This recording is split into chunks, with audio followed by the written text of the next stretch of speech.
Recording is starting.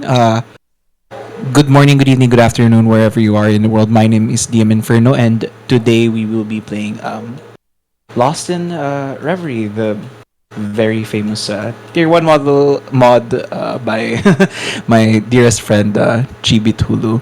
And before we go ahead and begin, I guess I'm just going to be posting up my table etiquette. You should be able to see it right now.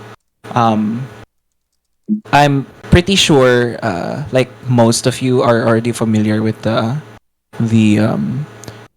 familiar with my table rules and such, so I won't expound them all into great detail, but I will be highlighting some of them. So, for starters, use the X card if you find any aspect of the module that makes you uncomfortable. The X card looks like this big angry boy over here. You can go ahead and drag it onto the screen and you will find it on the journal tab. Um, if you drag it and yeah, yes, everyone just drags it. But yeah, you'll see and you'll see it and it just gives a signal for me to stop the game. Okay, there's so many.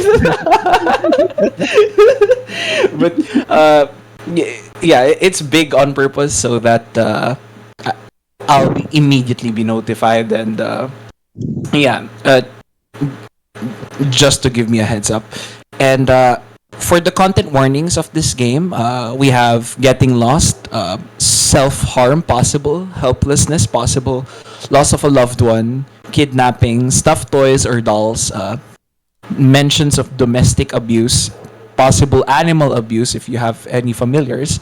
My Reflavor also has some misandry and gaslighting it, so to keep that in mind when we will be playing for today. Next up, Banana for sound issues. Summons from characters take their turns alongside yours and share your initiative unless specified otherwise. Inspiration is a pre-declared advantage or a single reroll.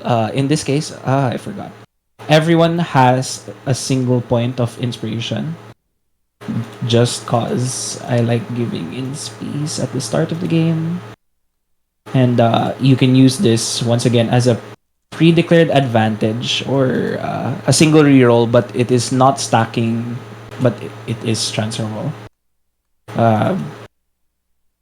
Next up, takes reaction to discern spell for counter spell purposes, but this is T1, and I assure you that this mod isn't really that kind of combat heavy mod, and it's a different kind of heavy mod. It is emotional damage heavy mod.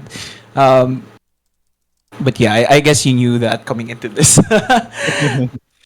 Anyways, that's pretty much it. Let's go ahead and jump into the game. But before that, actually, let me give you guys a little bit of a brief background as to where you are all at the moment. So,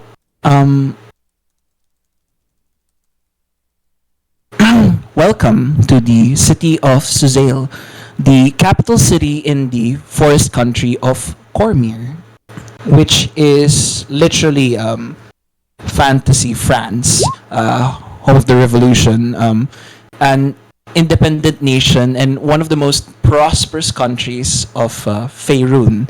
It is home to 55,000 people under the monarchy of the Royal Obarskir family, and being one of the two Cormyrian ports, it has a huge variety of trade goods that kind of flow throughout the city, with its primary export being copper and grain. The city of Cormyr is the epitome of a fairy tale city. As all of you are kind of walking around, you will notice peasants working the fields outside the walls, merchants peddling their wares, and guards on patrol, and the occasional knights. You all also notice like these children just stare at all of you. Adventures are everywhere here, and most of you have received a letter to head into the office of a senior adventurer. named Gaston. And upon entering this office, you find that it is extremely well decorated. You see accomplishments of past adventures from trophies of slain monsters, primarily the antlers of beasts, replicas of firearms, and works of art depicting heroic deeds. And kind of sitting at the center of the room is this rather buff and tall adventurer. I don't know if you guys play this game, but this is Gaston's version from that one Disney game that I've completely forgot its name. But Disney shattered something. But this is Gaston's skin there as he looks at all of you and he says, "Bonjour, monsieur. Bonjour, madame. Bonjour, madame mademoiselle. My name is Gaston. I'm everyone's favorite guy. I love wrestling. I'm great at hunting. And I'm especially good at expectorating." And you watch him spit on a spittoon at the side of his table. 10 points for Gaston. But we are running out of time. So tell me the names of thine. As he looks at each and every one of you. At this point, we will be having our character introductions. Let us start from the nameplates this time, which is on the bottom or the top. I don't know where you guys placed your nameplates, but I guess Ghost is gonna have to go ahead and go first. Ghost, I don't know why you're always first now. It's been yeah. I don't know why, babe. But anyway, do describe what your character looks like. What they're doing with their interactions with Gaston, and also what they are mechanically. Okay, so the party sees a rather dark skin or darkish, bluish, purplish skinned humanoid. Her ears are as long as an elf, but perching on her head are two horns that resemble a tiefling.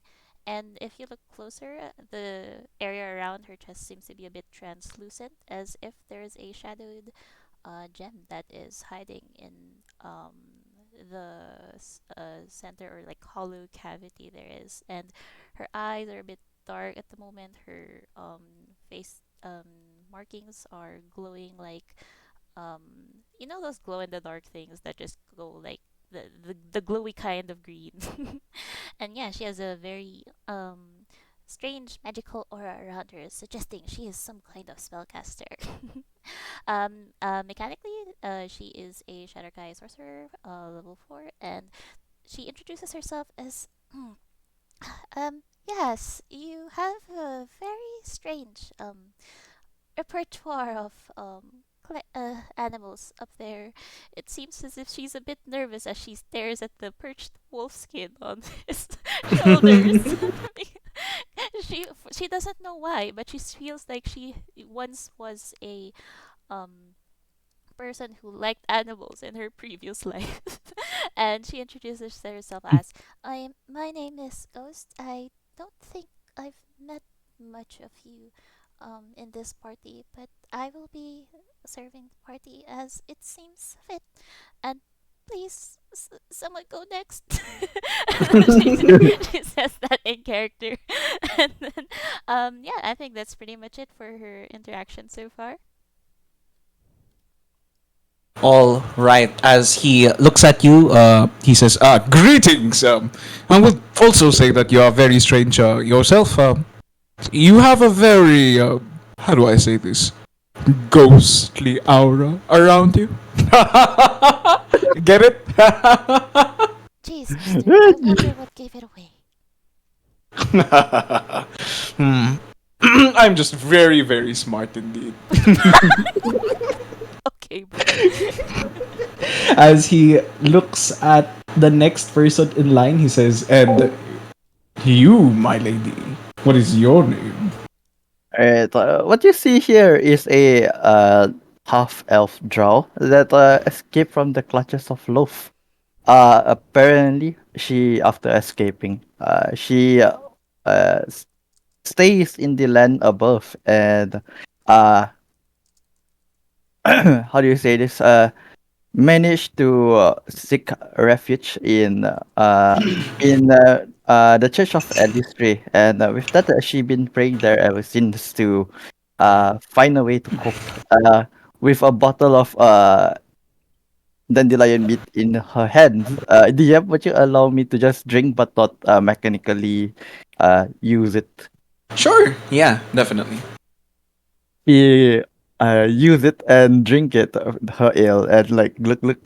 Like, hello, I'm like, my name is Alondra, and I am not that drunk after all. But wait, I can't do the voice right now. Wait, Do but it. it's like good to see ya. And mechanically draw half elf, Twilight Cleric for Endington. All right, as he uh, looks at the drink and he says, "Now, like a woman who could drink, it is nice to meet you as well, Alondra." And then he moves on to the next person in line. Leon, go ahead and describe your character. What you see is a tall male human in heavy armor. He nods and introduces himself as Leon, knight in training. You see the symbol of Purple Dragon Knights of Cormyr on his armor, and he is equipped with a longsword and a shield at the moment. And he also asks, "How can I help?" He's a gentleman, he's extremely charming, and I definitely don't have a crush on him. And that's about it. Mechanically, Purple Dragon Knight, actually. So, end of turn. End of introduction. God damn it, Chad. The anti-Gaston. All right, as he looks at you, Leon, and in response he says, "Well, we do have a little bit of a problem, but I will brief you all on the details after I get to know everyone here. But yes, Leon actually. That name, it sounds familiar. Are you perhaps stationed in the military around this part? I see that you also hold our crest." I'm on a bit of a leave at the moment. Just looking for something. Oh, really? And he's kind of scrabbling the papers. All right. And he throws away a piece of paper that says Leon the Deserter and just, just ignores it completely. And anyways, I am glad to have you here as well. A fellow knight of Cormyr by our side. Then he looks over to the next person, Thrush. Uh, so Thrush is a short female goblin. She's got brunette hair, and her eyes are the color of bright amber. Her complexion is the usual goblin skin complexion, around moss colored. She's also wearing heavy armor, and her shield is always, well, getting carried by her. It bears the mark of, well, the sigil of a rising sun, signifying she's part of the Church of Lathander. Her face has a bit of a resting, angry look, but deep inside she's very shy, and she just doesn't really still know how to show proper emotions, since she had a tough life, tough childhood, and she grasps, holds her shield closer to herself, and looks at everyone like, hello, my name is Trash, and I'm part of the Church of Lathander. Uh, you, uh, I'm here to help. You have my shield for protection, and my fate. I will heal your wounds if ever there are some. I'll do my best. Thank you. And mechanically, she's a life cleric. Level 4 DM. I forgot to update the levels, but yeah. Sure. Goblin level 4, life domain. Thank you. All right. Um, did, did his HP change? Yes, DM 35. I've updated the token. All right, all right. Thank you for that, Ray. In response, Gaston kind of looks down and then just kneels a little bit or bends down over you, and he says, "Why, hello there, little one. Look at you donning very, very heavy armor. How does the petite body carry all that weight? Anyway, I am glad to have a cleric of Lathander by our side as well. It is so nice to meet you, Thrush." And he moves over to the last, but definitely not the least. Hi. He looks like you, Razija. The party sees standing off in the distance from everyone else a very pale-skinned woman with yellow eyes, red hair, and a slightly disconcerting smile. She simply says, "Name's Razija. Unless any of you know about this," and she lifts up this strange little wooden token around her neck, "I don't want to talk to you. So kindly this shove part. off. And kindly shove off, unless there's something to do with the job, all right?" And yes, that is her, and mechanically she is a shifter, Force Druid 3, Monk 1.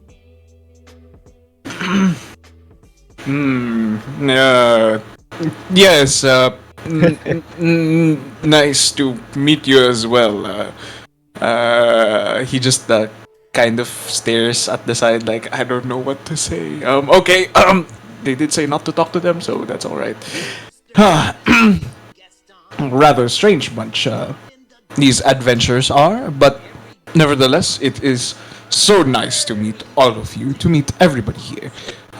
Once again, my name is Gaston Legume, and I will be briefing you of the situation at hand. You see, actually, before I go ahead and begin, does anybody know the name Adam the Avalon? Y'all can make a history check. Leon can make one at advantage. Guidance-able? Yes. Leon is not best at remembering names and places. She's not the smart one. Oops, I think only 12, 14, 14, sorry, forgot of the blast. My TDD is spreading, so just rolling the 1d20 or 1d20 no modifier. Sure thing. The only one familiar with the name or who has somehow heard the name is Alondra and Thrush. Actually, Thrush, you would know that he is a noble who was recently married to a woman named Belle de Avalon. He is an adventurer and a successful knight who was landed by the king of Cormyr. He's probably very recent, and that's why Leon might have not heard of this name. But he continues and he says, "You see, Adam the Avalon had 100 servants, relatives, and friends invited to attend their wedding around 5 days ago in Chateau de Avalon, along with his dear Belle. But after 3 days, after a number of days or so, none of them have returned. And you see, Adam is a decorated knight, being an adventurer that has gained enough renown to be granted this noble title. So he has pretty much invited a lot of nobility around the region, and that is why this is disconcerting. Concerned that a mass disappearance of nobles occurred, the King of Cormyr has ordered an investigation on the chateau found in the King's Forest. With our military spread thin and lacking in expertise for these rather strange matters, we have chosen all of you to solve this problem, as we know that you are more. How do I say this? You have a higher affinity to solving these types of problems. So, what I want all of you to do is just do a little bit of a welfare check. See if they're still in the chateau. Maybe they're all just half passed out, drunk, or something in the middle of the chateau, partying for days. If they are, that's all good. If they're really gone, well, go ahead and find out where the hell they gotten into. Anyway, do you have any other questions? No, but Leon looks a little confused when he says their military is not capable enough for this. You see, a lot of people have been taking leaves nowadays. Is what he said. Oh my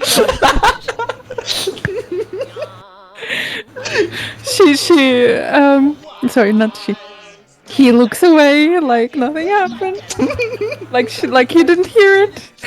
And he's eyeing you like he's glaring at you, just that bombastic side eye. And he's blushing a little under this gaze. And starts scratching his chin. Like, what is that tree over there? We're indoors. Fuck! He's looking through the window, okay?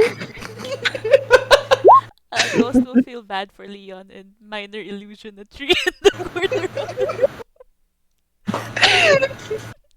the See, I knew it was there. It's just he starts mumbling something. But you all see that he is blushing. With embarrassment, obviously.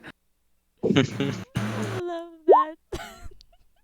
Ghost will try to take some sheep off from Leon and say, yeah, sorry about that, mister. Yeah, you mentioned that they go in somewhere deep in the forest. How exactly are we moving in the area? Oh, well, I will be handing all of you your horses, as needed. You will have to return them though. They should be they should suffice as your transportation towards the King's Forest. I will also be handing all of you a map, and you'll pretty much get there without any trouble, or you should, because that is a rather protected region. If you did get into any trouble while going there, then that is disconcerting. Wait, we'll be encountering some wildlife that would probably be hostile to us. Well, if you do, then that is gonna be a big problem, considering it's supposed to be a safe zone. Oh dear.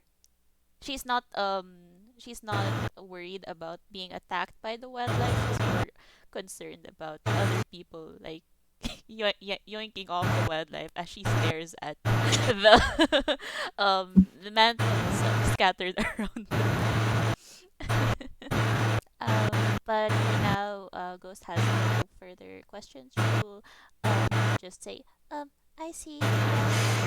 And then she shrinks back to the back of the party, putting the clerics and Razija in the front. Alondra, recognizing Ghost from a long time ago. AKA, I think 2 months ago, 1 month ago, I don't know. Uh, Really? yeah, dance on the Dit Witch, remember? Oh right, we were kids. It's next dungeon, Team K&D. Huh. Right. Alondra will be step out to go. Huh. I think this would help you, giving you a where's my ale? with giving you a ale if we does no think I have to do this ale. No pictures yet, but this will do. This will do. I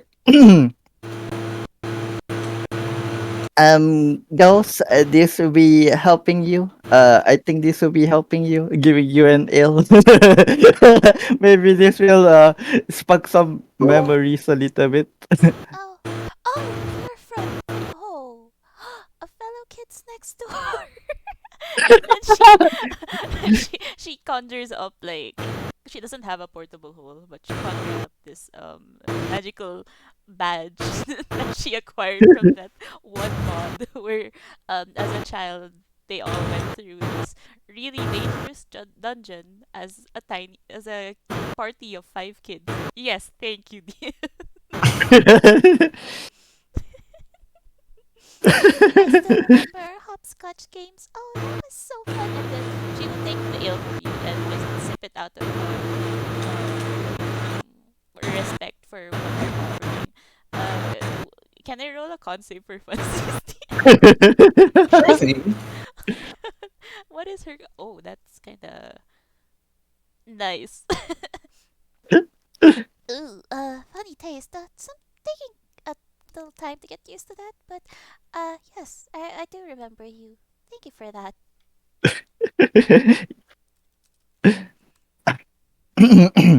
Yes, we played hopscotch on arcane sigils. On desecrated ground, desecrated arcane sigils that radiated death. Oh my fucking god. Anyway, Gaston looks at all of you and says, all right, since there are no other questions, I will be handing you all your mounts. You are free to purchase any potions around the vicinity of Cormyr as well as scrolls. But yes, you will be needing these to get there. As he hands all of you several, those horses on a stick. He hands all of you those. Oh. Like the These like will the be your toy. mounts. Yes, like the toy. I see. Just out of character, quick reminder because I'm terrible with names. The person we're looking for is Belle de Avalon, and the place, his name is Chateau de Avalon, and she is with the fiance. Yes, Belle and Adam de Avalon, along with their 100 guests, really. And nobody returned in King's Force. Okay, noted. Thank you.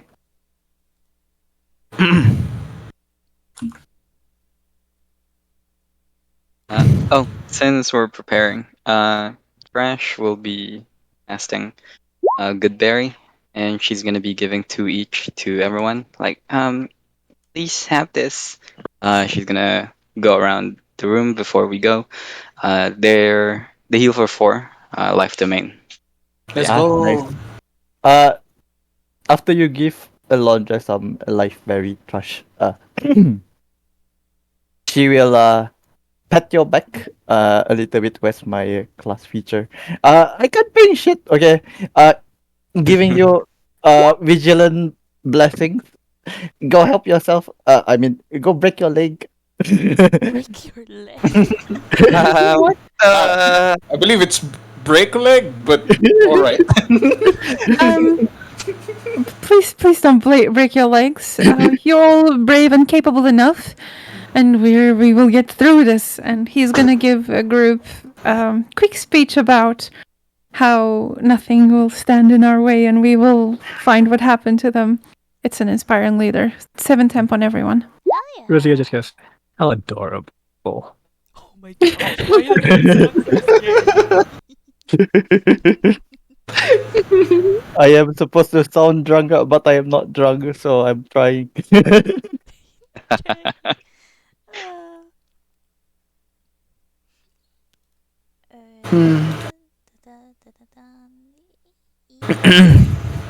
No other preps for now.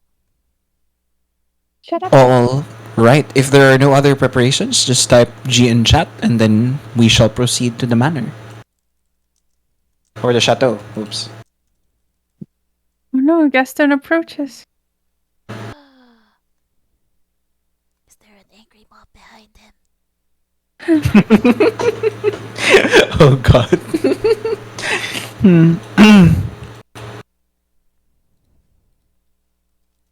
Okay. Right. Um, Eventually, all of you start going towards Chateau de Avalon.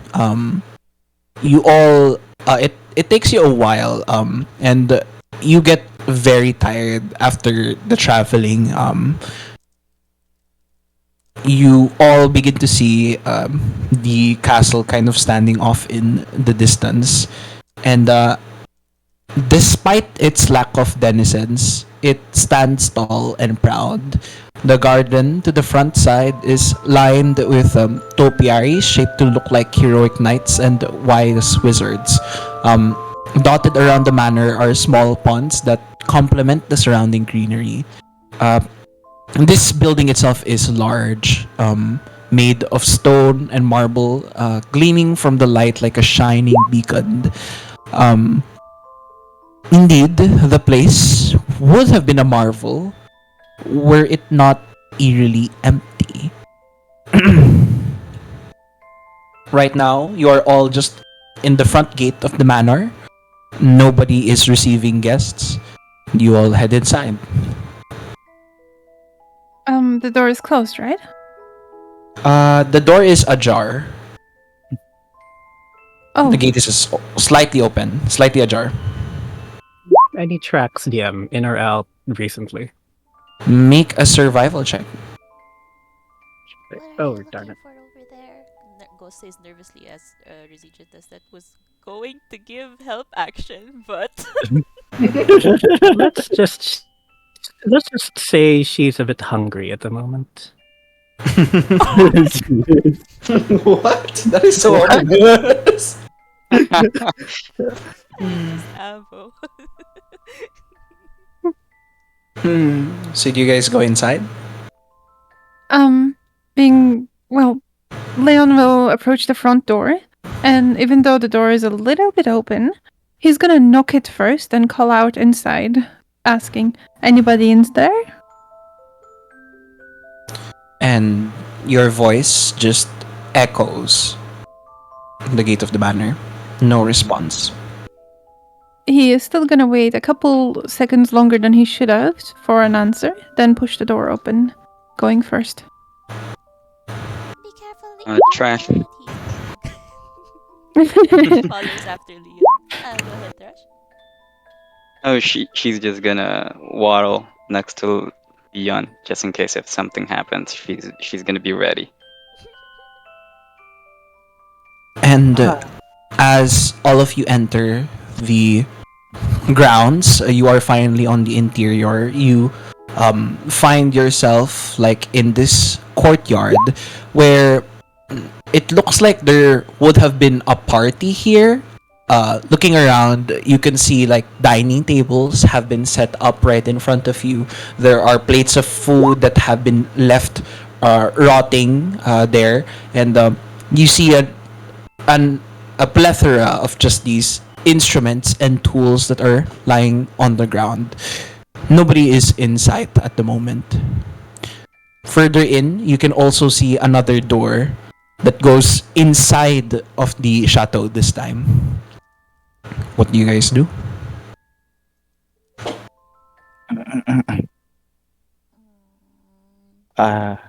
Okay.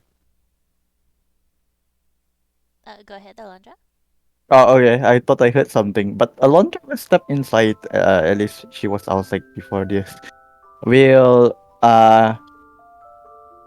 we'll scurry around the place, like investigate slowly, like what is all the fascinating statues. Perhaps it reminds her of her childhood. Not particularly in the Underdark, but in the coughing in the dun. Yes. Sure. Make an investigation check. May I guidance? Sure. Okay. Investigation. Guidance. There we go. 20. With a 20, you would notice that the statues around you aren't anything significant. They're just part of the decoration. There are various statues of gargoyles, of beasts, just kind of scattered around the courtyard. And looking around, it's rather strange actually. Um, you do see the dining tables and the tools on the ground. With your investigation, you'd be able to learn that it's almost like the people were in the middle of doing their business and then suddenly were just whisked away. Like they just suddenly vanished. So imagine somebody standing playing a flute and then they just vanished and it just fell on the ground and now the place is pretty much empty. Oh, spooky. We'll let other people as well. I'm assuming sharing the party. Yeah, we'll shut it to the party and let you guys as RP as well. I mean, Sure thing. Ghost would be very curious as well, looking around that and wondering out loud, say, there were so many of them. How on earth did an entire castle empty so fast? And as she says that, like there's a tinkle in one of her in one of the floating sprites around her, and mechanically using wand of magic detection DM, but expending one charge for the detect magic spell to um discern if there's anything that influenced the area recently. Mm, Wait, wrong one. with your detect magic, you immediately sense a very faint uh a very faint aura of magic here. Um, the source of this magic or the school in particular is not known to you. It is a mixture of a lot of different kinds of magic. Actually, it would resonate with you. It feels like strange fey magic, so to speak. You recognize the signature as such, but it is very faint, almost like the magic. This magic has been cast maybe quite a few days ago. Ooh, okay, Ghost would relay that to the party, saying, um, guys, we may be dealing with some other, Feywild kind of magic. This doesn't look good. This does not look good at all. And she's visibly nervous at this point at the mention of, the Feywild. And the crystal, in her chest is just oscillating in color from bright blue to deep purple, and then going back to bright blue as she tries to control her senses. And yeah, just telling the party what she senses at that point. Trash will say, with the aspect of danger, her expression changed to something a little bit determined. She's gonna say, "People missing a magic. We should be careful. May the morning Lord bless us." And as she clutches her shield even tighter. Out of character. For some reason, I thought you were gonna invoke blessing of the morning lord. So, I don't know why. The moment you said it, I was like, oh my gosh. Is someone gonna cast Dawn later? Anyway, DM. I was just wondering, out of curiosity, what does this place smell like? At the moment, rotting food. Beautiful. Meat. Rotting food, rotten wine. Smells like someone at the party, honestly. Whoa. bad. Does Razija like look at anyone in particular as they say that? Oh, she doesn't need to look at anyone. I'm sure you know who she's talking about. Oh my God. I apologize, everyone. It's okay. No, I don't understand. I'm scared of Razija. What did you say? I didn't understand. Rotten food, rotten wine. It smells just like someone in the party, wouldn't you say? Leon? You, however, You smell fresh. Perhaps underneath all that armor, quite soft.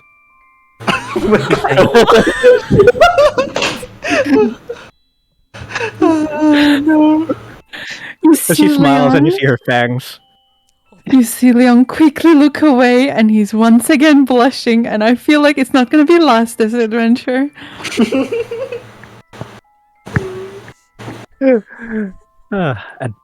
Adorable. And when he turns away, he he moves the armor a little, tilts his head forward, smells himself, and then nods like, "Yep, I smell you," this type of nod, but without saying anything. Ghost would lean to Um, Alondra at that remark and would just say, that lady kind of scares me. Do you feel that sense of ominous dread as well?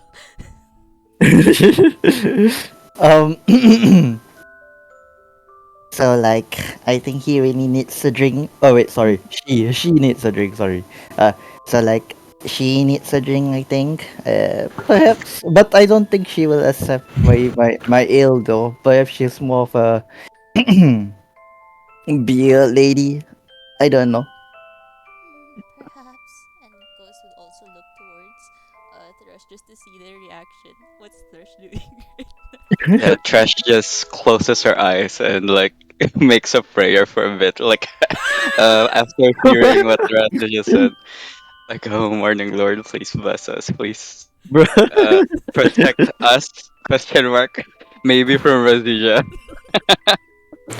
And almost as if in response to your prayer, you notice the door to the manor deeper in just slowly start to creak open.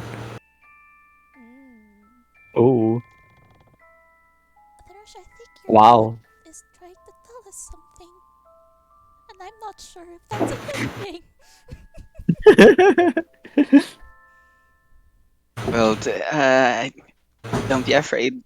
If that's the morning Lord, I think it's a good thing.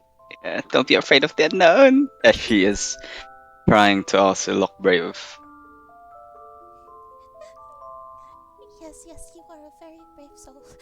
Ghost will steal herself as well and look towards the direction. Do we see anything in particular?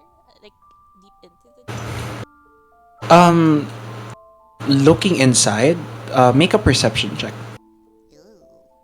The whole party, dear? Just you, since you asked. It's hard to make out the details, but it's almost like someone was in there and they opened the door.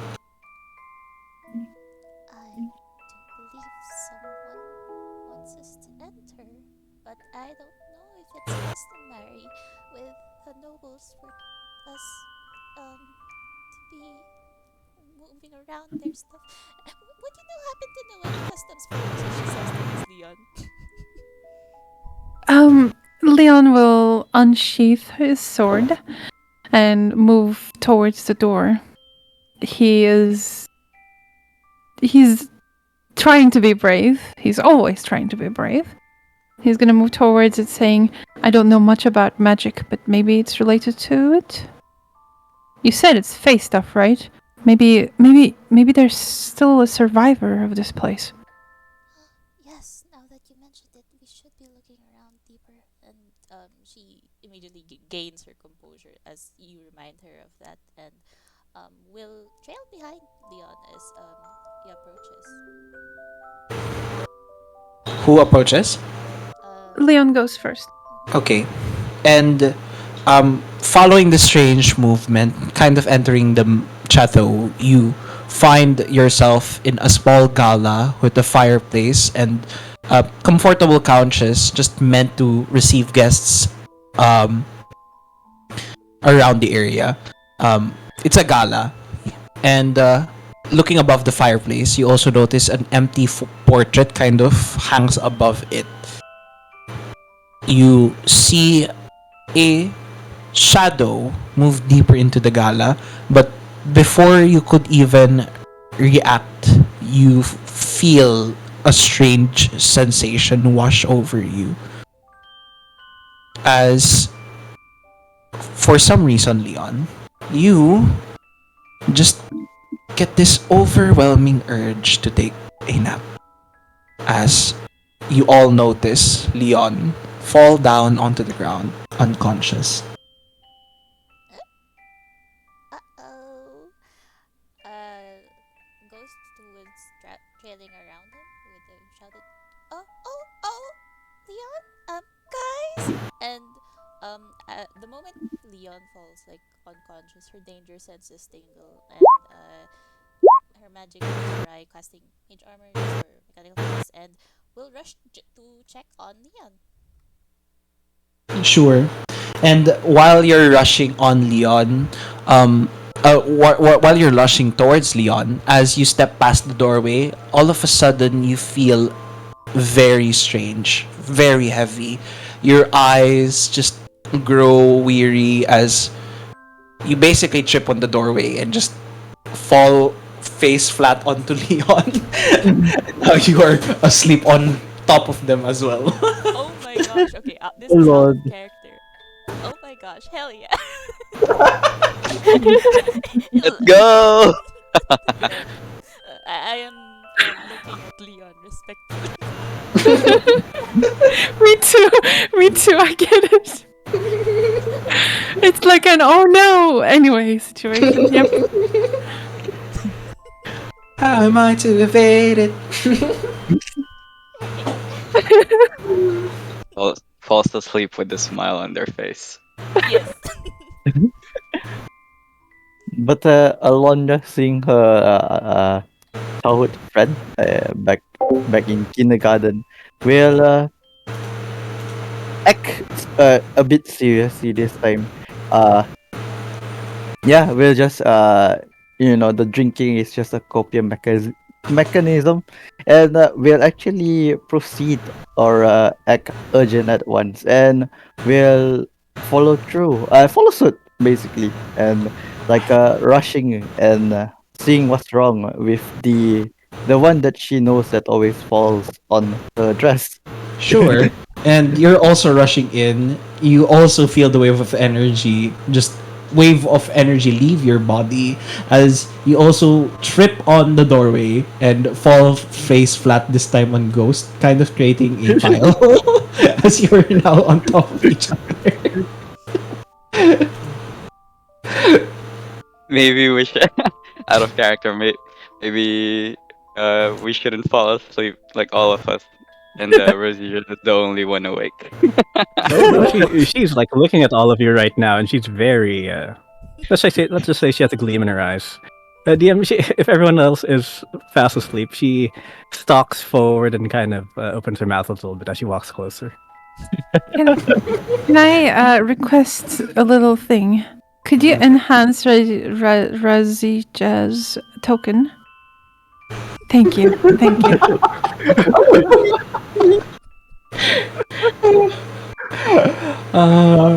It's a horror movie. Yeah. So what does okay, Thrush rushes in and falls down as well, and this time he's on top of Alondra. And I guess Razia, you follow suit as well? Yep. Let's just say she couldn't resist, I guess.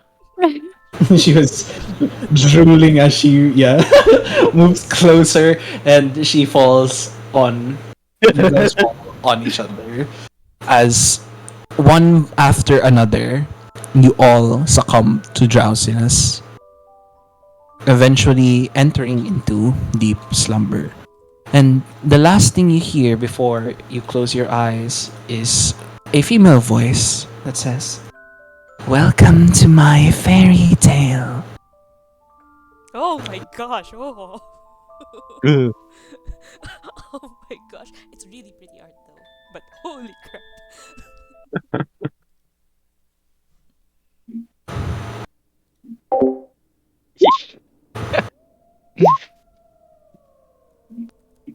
Thrush. Your vision blurs.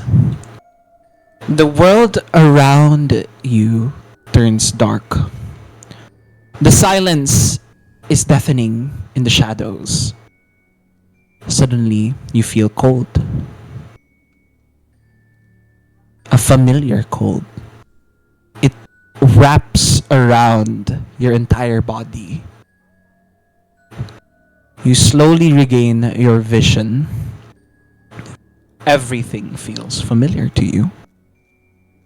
The scent of the dirt,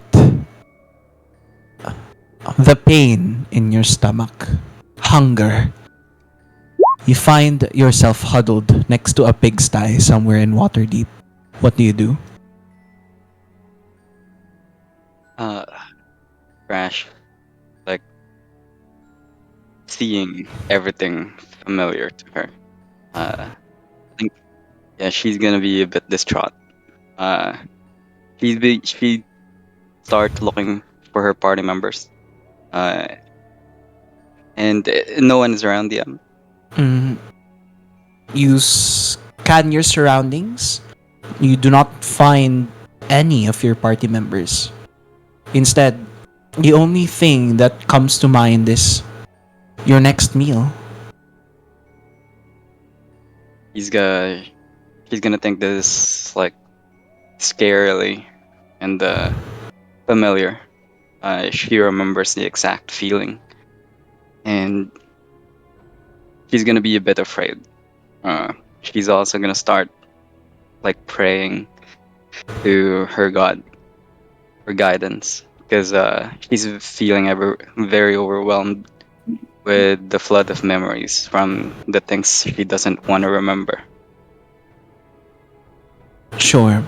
And as you pray to your god, almost in response, you hear something drop to the ground next to you.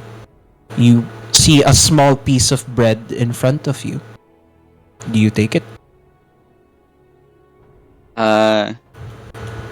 I think, like Ash would like look at it as if she's back on the alleys of like when she was young, and I think there's like a weird instinct that would kick in that would like slowly reach out for the food.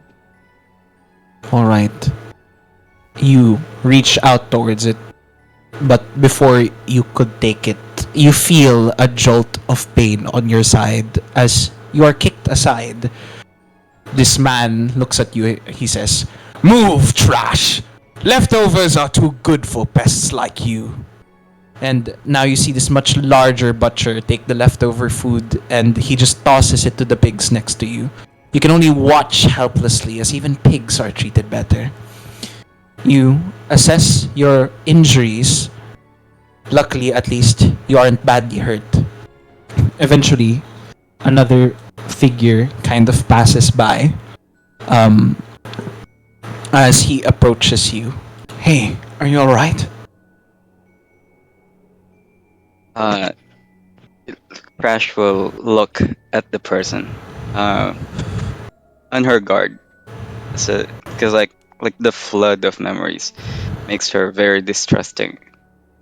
I think it will remind her of what happened to her, as if she's like they're very confused if there's a memory or a dream or some kind.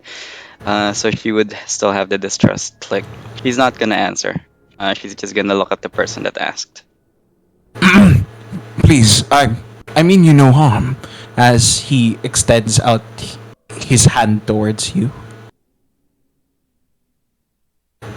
He She's gonna think for like a minute, for like a second, before she just stands up and says, "It's like, I'm okay."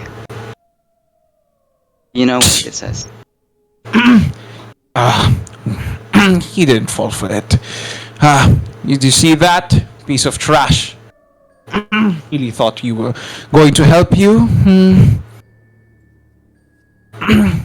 Where you are? That doesn't matter. You see, nobody cares about people like you. You are nothing but a pest in this glorious society. Nobody would bat an eye even if you were found dead in the street. Nothing but trash. But at least this trash does have a brain not to trust people easily. I am bored now, as he begins to leave as well. He does not answer your question. I think at this point, like everything seems to be what happened to her before. But the teachings of Flatlander, I think, would like stabilize her after the fear and confusion, like remembering like this, going through this, and I'm just gonna. Ash, I think, would have a bit of wisdom to think that this might not be real, and she's just gonna start praying again. Make an insight check. Okay, dear.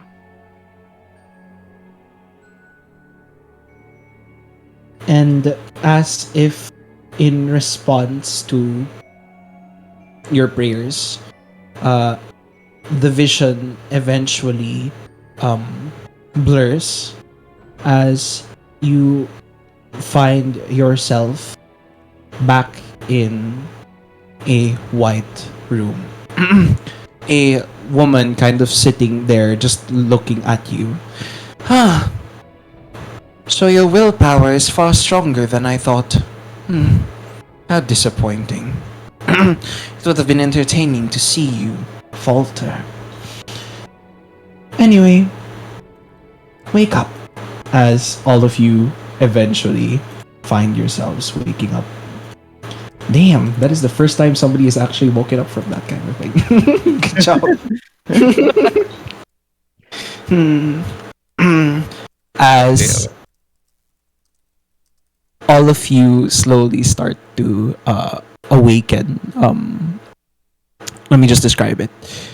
You feel yourselves lifted up as if something has taken you. Your eyelids flutter open, and you find yourselves in a room that you recognize as the fireplace in Chateau de Avalon. You are back to where you are. You are basically sleeping all over each other at this point, kind of stacked like a pile of cards or something. And you are here, yet you feel something different. Your detect magic is still up, Ghost. You sense magic, wilder and more chaotic than what you have ever felt before, kind of filling the entire air in this space.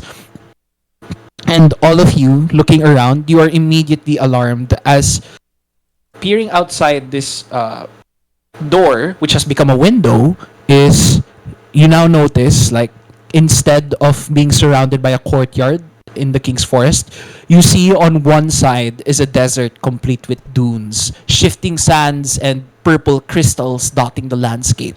And maybe on the other side of this desert is a tall black tower of pure obsidian surrounded by a completely desolate wasteland, orbited atop by a huge violet crystal. And on an even other side, like behind it, maybe, is a vast ocean with crystals peeking out of the waters as the waves crash over them. A vast number of environments have meshed together and combined, creating a certain chaos. Around the room, there are a number of crystals as well, with various colors. What do you all do? Is Leon's sword still there? Yes, everything you have in your person is still there. Is Leon He's still at gonna- the bottom of the pile? Yeah, that's another question. Sure. He's gonna gently push the ladies and crawl out of there, pick up his sword and sheath it, and then turn around to investigate the room for any clues about what the heck is going on, but he's not great at magic. Sure. You can, if you want to investigate the crystals, you can go ahead and make an investigation or perception check. Or if you're just investigating the general area, you can go ahead and make an investigation, yeah, as well. Okay, with a 3, maybe you're a little bit dazed from waking up, but it's really hard to um, take in the environment. You're still pretty woozy. You would see though, like on top of the fireplace, is um, there's supposed to be an empty picture frame above it, but now there is a woman inside the picture frame. Oh, scary. I saw that. I saw that. um, um, okay. What does the woman look like? The woman looks like Belle, the Avalon. It actually looks like the mistress who you are trying to look for. It looks like this person. Let me just get it real quickly.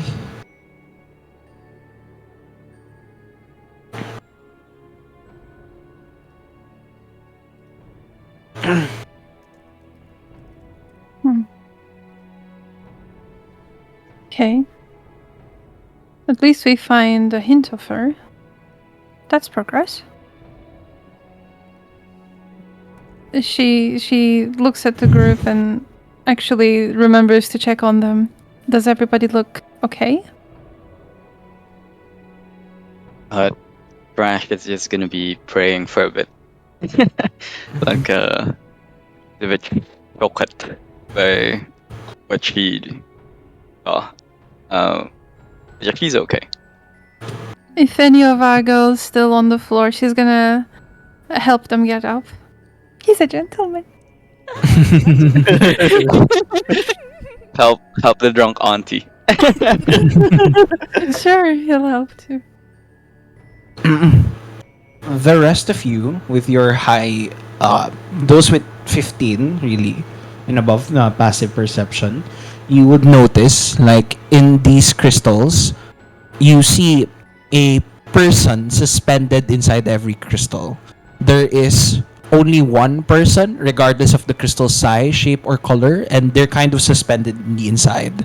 You can see like a butler, you find a maid, you find a nobleman suspended in each of these crystals. DM, does detect magic detect a particular school for these things? Let's see. There is a type of magic here. Let me just search real quick. What school? Sure thing, DM. While I do that, Ghost would look towards Thrush, seeing that maybe she's a bit spooked, but calming herself, and then would ask, are you okay? You look like you've seen something. It's like you've seen a ghost.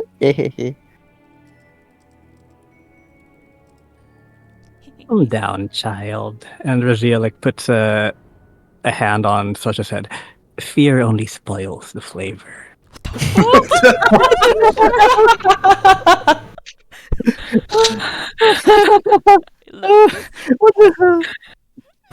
I don't know if I should be scared or. Yeah. Laughing. Ghost's, the crystal in Ghost's chest goes red and just it's like beeping. Stranger danger, stranger danger, stranger danger. I think Thrush is gonna get up after hearing that. She's gonna go to she's gonna go to Razija and like, do you maybe want some more good berries? Are you hungry? Oh, dear child. I told you already, I prefer meat. Oh yeah. Okay. And then she's gonna move away.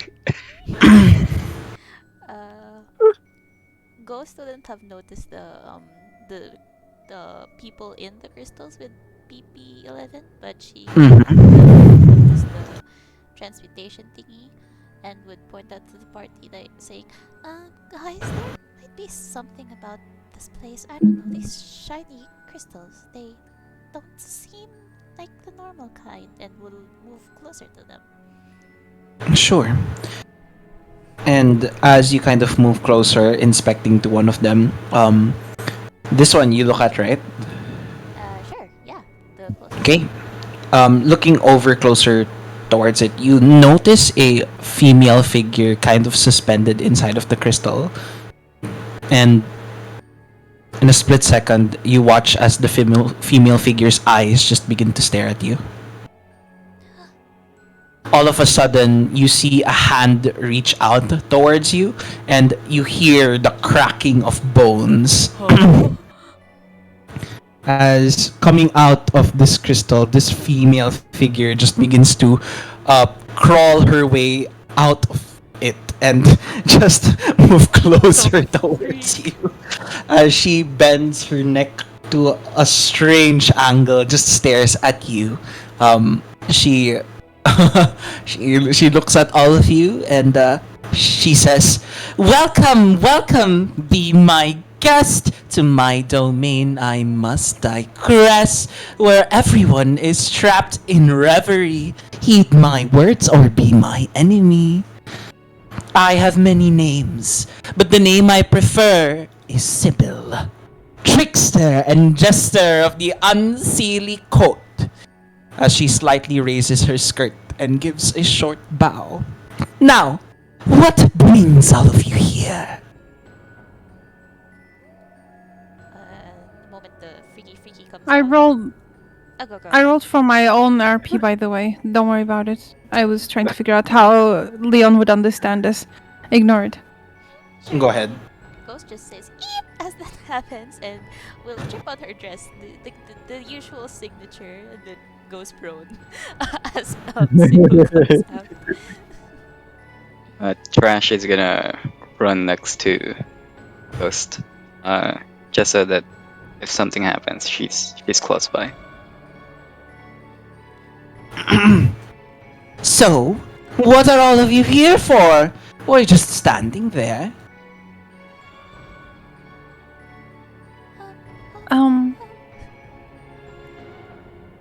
Going to raise a hand and pick a ghost up. And then she's gonna. Sorry, he. It's a he. I need to get used to playing male characters. He is gonna look into the direction of Sibyl. And then does she disappear and reappear here? Yes, she moves, phases into the wall, and just reappears outside of the window. Her face kind of smudged, like, on the glass, staring at all of you. Okay, pushing Ghost behind Leon, so Leon's between Sibyl and them. He's being protective. And then ask, why are we here? Well, didn't you just hear what I said? You are in my domain. You have stumbled here.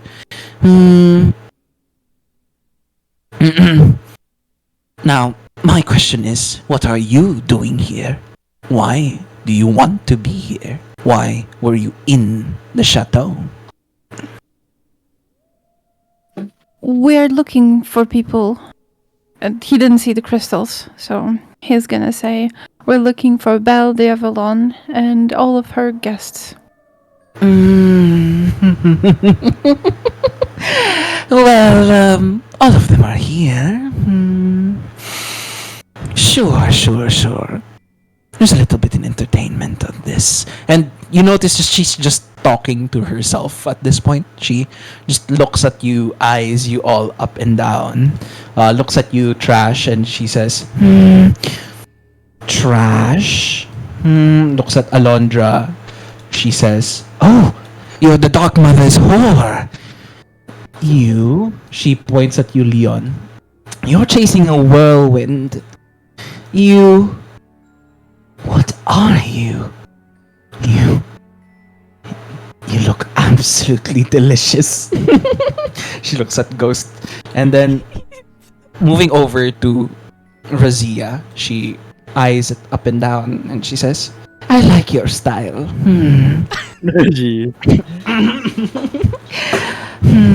I'm in a good mood today. So I guess I will give you a little bit of a heads up as to what exactly will be happening while you are staying here as my guests.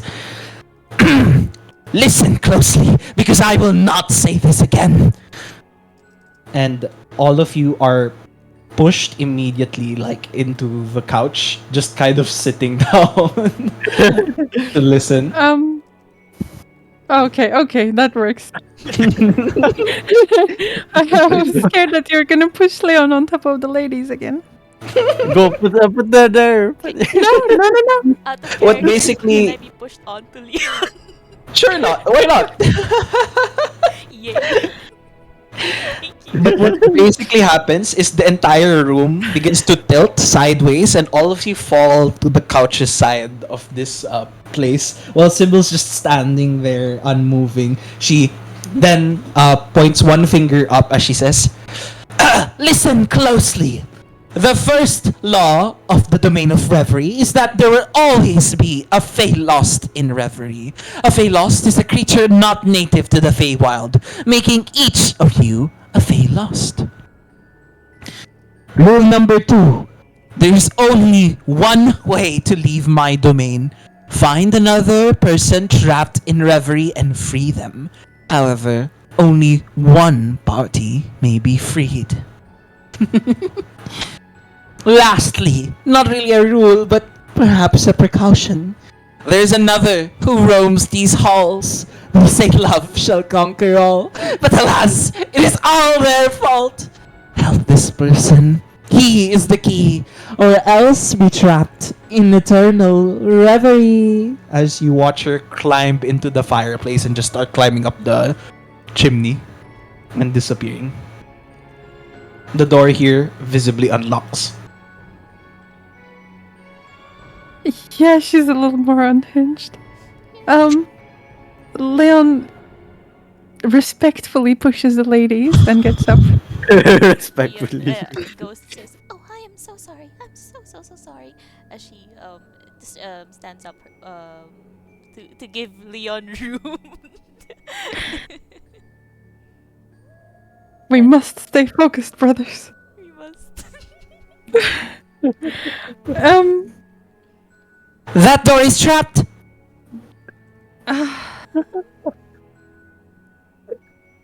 You just see her head Yeah. pop out of the wall and just shout that out. Does it actually Yes. detect or detect magic trap? Make an investigation check, but yes, Ray, what were you saying? I was just gonna ask if I can insight her rules. Sure, you can go ahead and make an insight check. Ghost, it is not trapped. Leon will try to perceive it. Is that okay? Sure thing. Using guidance. Oh. Looking closely, you notice the door is trapped. She wasn't lying. With the 7 on the inside, Thrush, it's hard to tell. Fey creatures are very, very weird, and she did say she was an Archfey, so she is the epitome of weird, I guess. But yes, it is trapped. Ghost failing that investigation check would say, "I don't think it's too dangerous. What do you?" No, stop, don't touch it. First of all, what kind of trap is Leon detecting? Oh, you'd notice that there's something strange on the door handle. Actually, Ghost, your detect magic would detect like an evocation enchantment on the handle. Now that Leon's pointed it out, it's a magical trap on the handle, and you think that if you touch the handle, something happens. We'll point it out to our magic girl.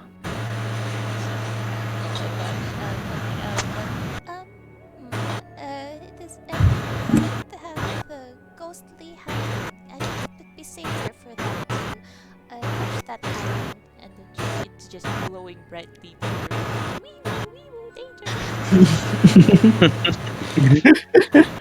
Mage handing, I guess. Sure. After with Perhaps we should before. move back. Yes. Move back first, and then casting resistance on self, and then stepping up here, and then mage handing. Can we also ask Leon to make a barricade with this punch? Yes, sure. I'll Stand help Leon. behind him, please. Sure. I'll say easily enough. It's just moving a couch anyway. You've probably done this a lot. And as you mage hand it, you twist open the knob, and all of you see the knob just start heating up rapidly. And for a split second, you thought the knob was going to explode, but then all of you just hear the sound, as if something did not trigger. And you all notice Sibyl kind of ducking behind with all of you guys as well, and she says, "Did you guys disable it?"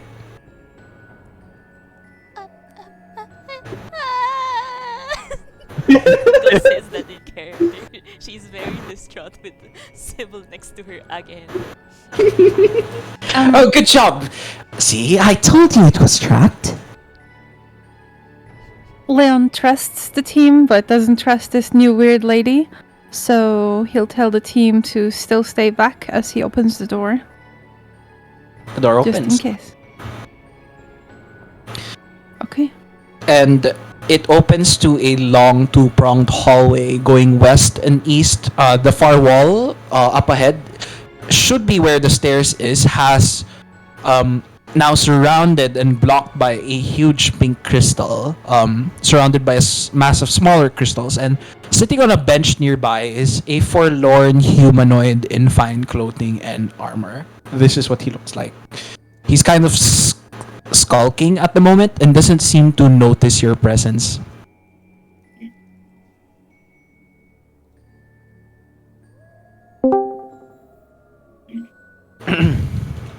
What do you guys do? Okay. Yeah, Ghost is still distraught, so we'll hang around at the back of the party for the meantime, mechanically allowing the other players to interact.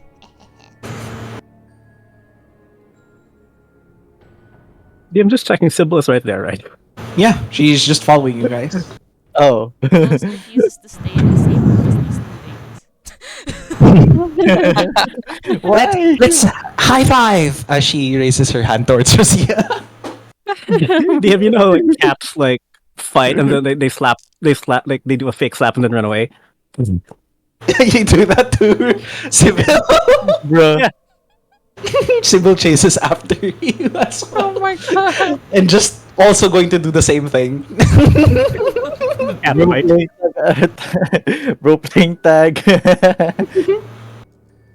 And as all of you approach, the sulking figure kind of looks up to all of you, and he draws his sword, kind of shouting, "Ha! Who are all of you?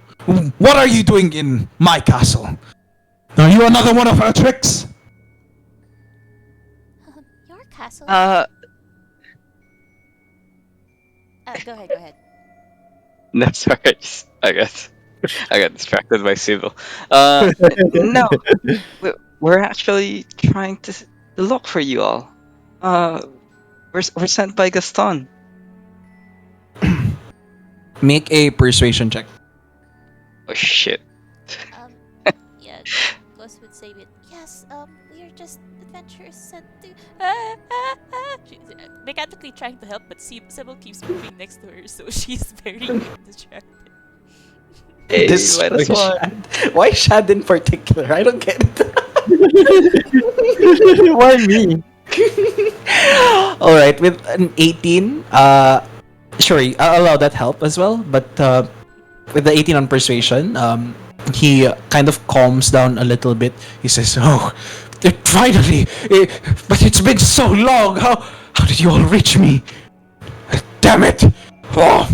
And make an insight check. Can we all do this? Anyone can, yeah. Okay. Inciting. Oh no.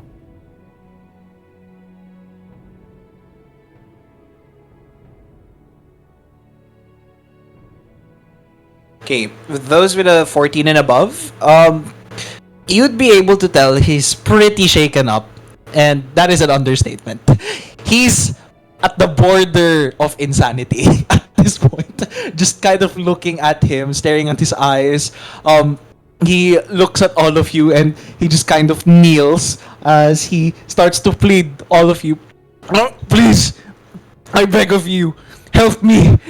Help me get out of here. This place, it's driving me crazy.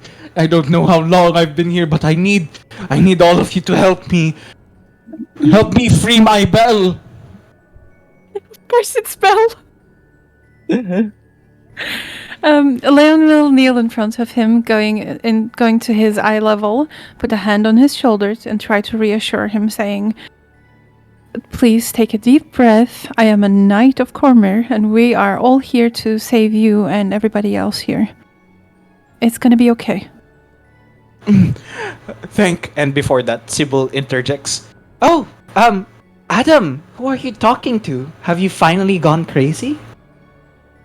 "No, they're real. They're right here. They're right in front of me this time. You can't trick me." But I don't see the people you're talking to. Have you finally gone mad? Have you finally snapped? Damn.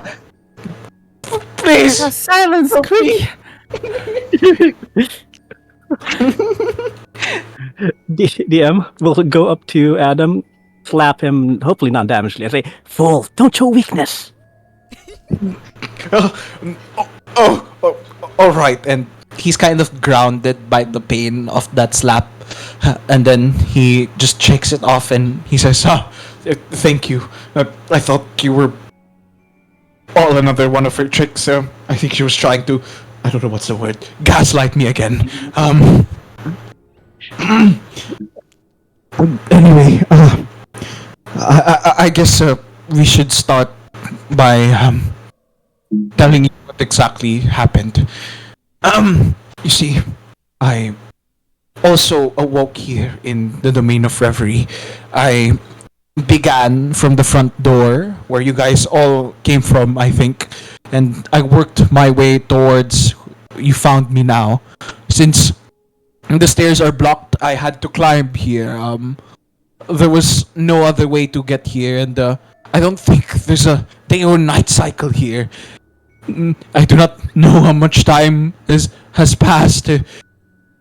Okay, how many days has it been? As much as you want, buddy. Alondra. It's been 5 days, as mentioned by Gaston. You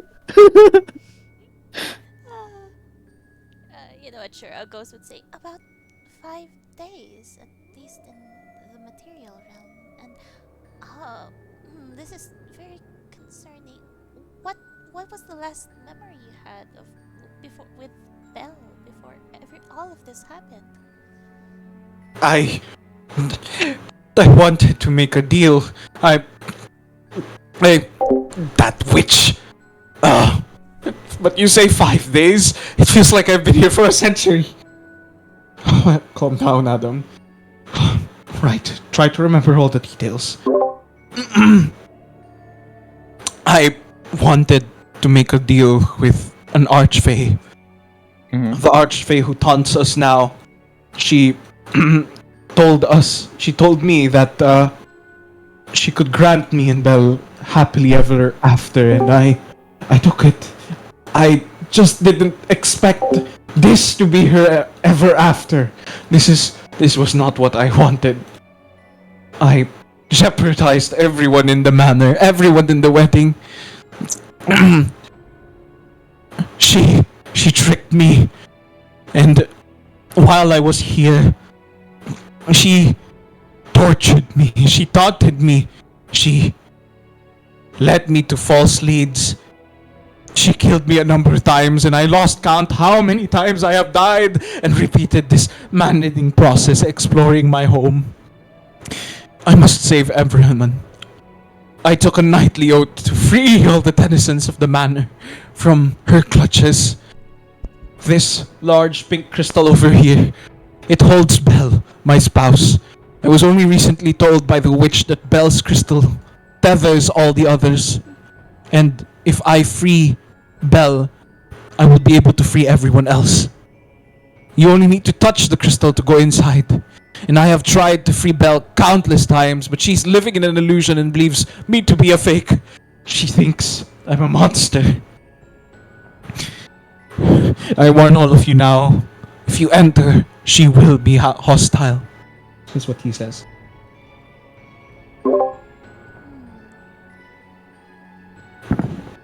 If she believes you to be a fake, then perhaps we need to reinforce some memories with her. Did she seem like she was being controlled by the Archfey? Yes. Sibyl. She was behind her all this time, whispering words into her ear. Yes. I think you need to help me find proof and show it to Belle so that she could remember, so that she could believe that it is I, Adam, her beloved. Maybe we should try finding her favorite items that are scattered around the chateau. If only I could find them without being sabotaged by that witch every step of the way. Please, I beg of you, help me, please. Okay. Do you think some items can make her believe that it's you? If you couldn't make her believe, do you really think that will work? I don't know, but we could at least try. What else can I do?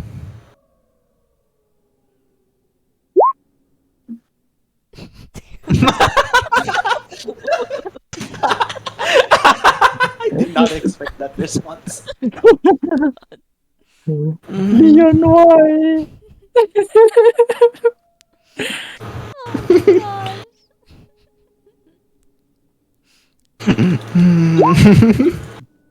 So what say you? Will you help me? Yeah, Ghost will just say out loud, guys, I think we should help him.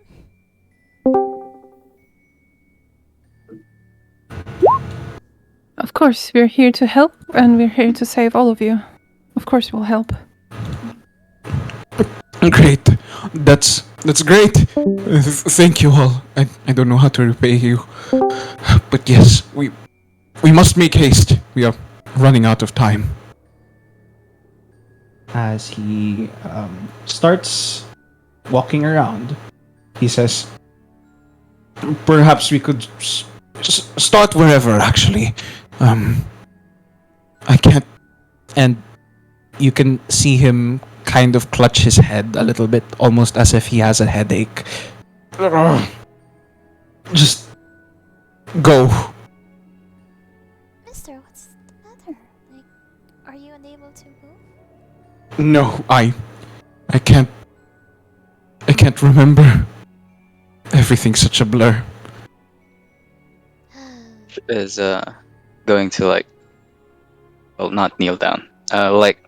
Raise her hand up, trying to reach Adam's shoulder, and she's gonna pray for a bit and cast resistance on him, just for if ever it would help ease what's happening, what he's experiencing. Sure thing. As he does calm down a little bit. He looks at you, Thrush, and he says, "Thank you." But yeah, at this point, I guess you guys could go ahead and go wherever you want.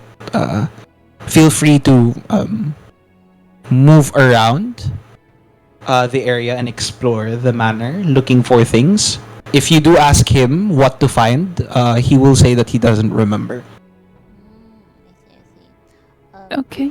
Yeah. You guys pick, but Leon will go first, protecting the ladies and the emotionally questionable man. Sure thing.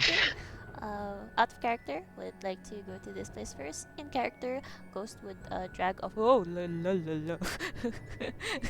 Ghost would drag off Adam to one of these benches and give him some breathing exercises before continuing go with the party. She'll also leave him her hourglass to tinker with as stress relief before rejoining the party. You hear, before you're even able to approach the door, Leon, you hear a familiar voice call out to you. Leon? Uh-oh. Leon? Leon? He was about to open the door, and he drops it immediately. His sword falls onto the ground, and he starts running. And as you start running, she turns around and starts running deeper into the hallway. Ghost And shouts he out. is gonna follow. Yeah, as Leon does that, Ghost just shouts out, Leon, wait! Yeah, ending that. And Trash is gonna follow Theon. sure, as you continue running down the end of this hallway, immediately the surroundings around you, you notice like the hallways around you are being pulled apart, almost like thousands of tiny broken glass or crystals ripped apart only to be pulled back together again. Let me just bring you here.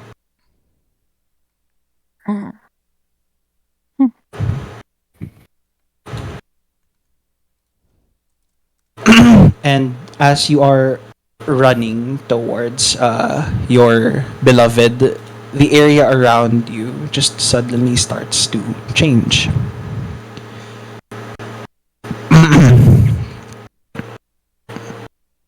Let me just look for the music.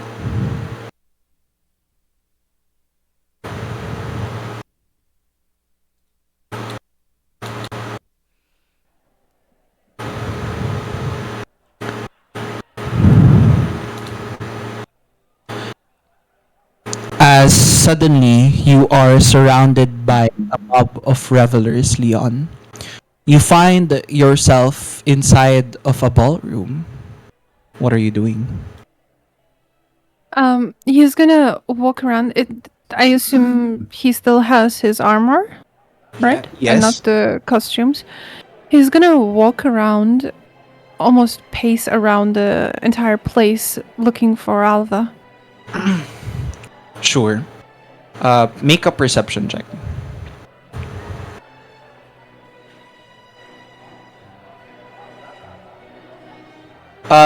Looking around, strangely enough, she seems to have disappeared in the middle of the crowd.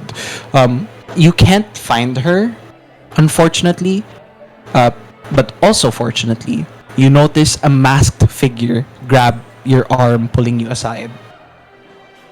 Oh my. She looks at all of you, and she looks at you, and she says, "Leon, what are you doing here?" You recognize the voice despite the mask covering her face. It is none other than Alpha, the one who got away. He stops looking for people because until this point, he was poking everybody's shoulder, like, excuse me, and he was moving on to the next person as he realizes that none of them are Alva.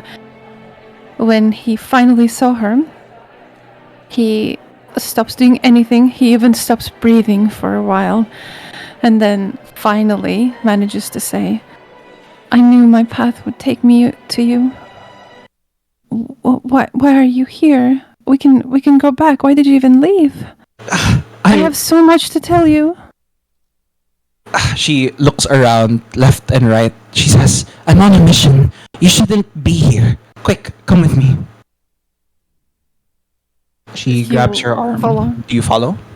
Yes. Okay.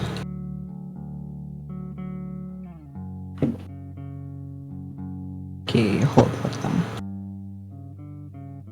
As she grabs your hand and drags you out of the ballroom, the echoes of laughter and the music begin to fade.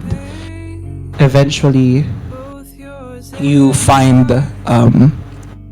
yes, it is from the same artist. I reverse image searched this and found her art. And I'm so glad. It's a cute picture. I have all of these in a folder, yes. Go on. eventually you find yourself on a balcony under the moonlight. She looks at you. once again, and she says, "Leon, explain yourself. What are you doing here? You're not supposed to be here. I'm on a mission." I know. I read your letter. I know that you want to find your place in the world, and you had second guesses. It's okay. You don't have to come back if you don't want to.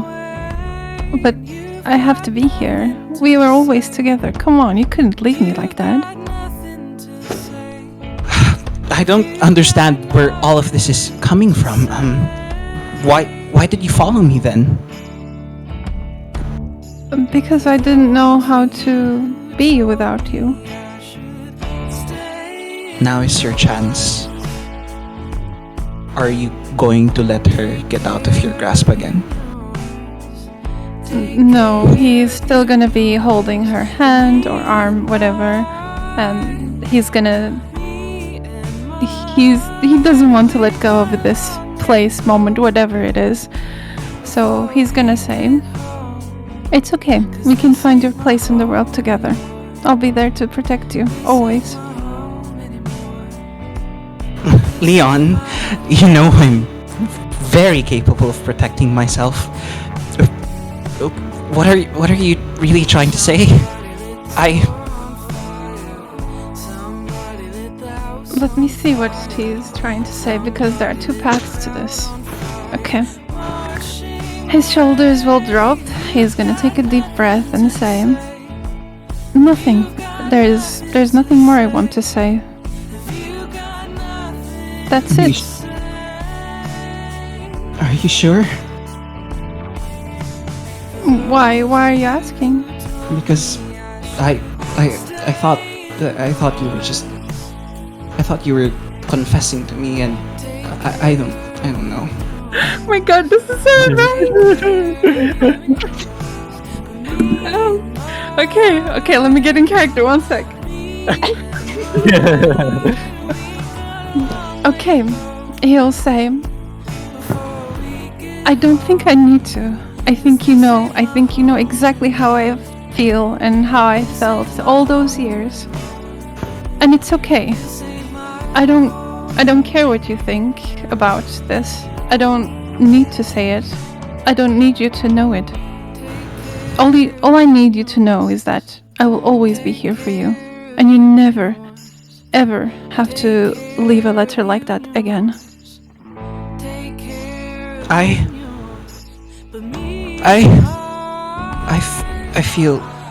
feel the same. Leaving you was the greatest regret I've ever had.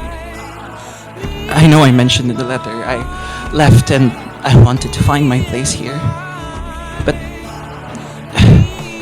then in my travels, I later realized that maybe my place is with you.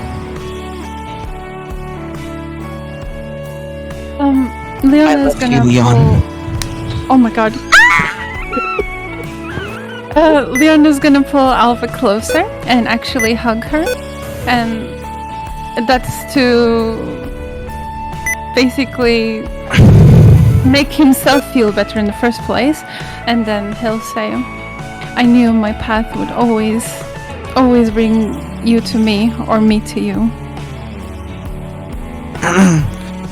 As she hugs you tightly as well. And in that moment, time seems to slow down. You start to stare at each other's eyes. She looks like she's going to draw you in for a kiss. What are you doing? Oh my god! That's Leon's dream, but the player is too shy, goddammit. Yes, he'll obviously kiss her. And as colors begin to fill your vision, the both of you in that moment have only each other. Escaping from the shackles of what everyone else expects you to be, she draws back and she says, "Let's go home now, Leon," as she smiles at you.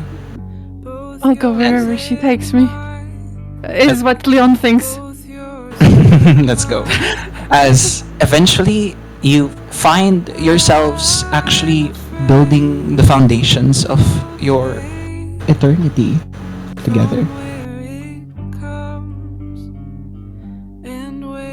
If you say that we're lost in reverie now and Leon is forever gone, I'm fine with it. No, actually, but what happens is the both of you start to live your fullest lives together.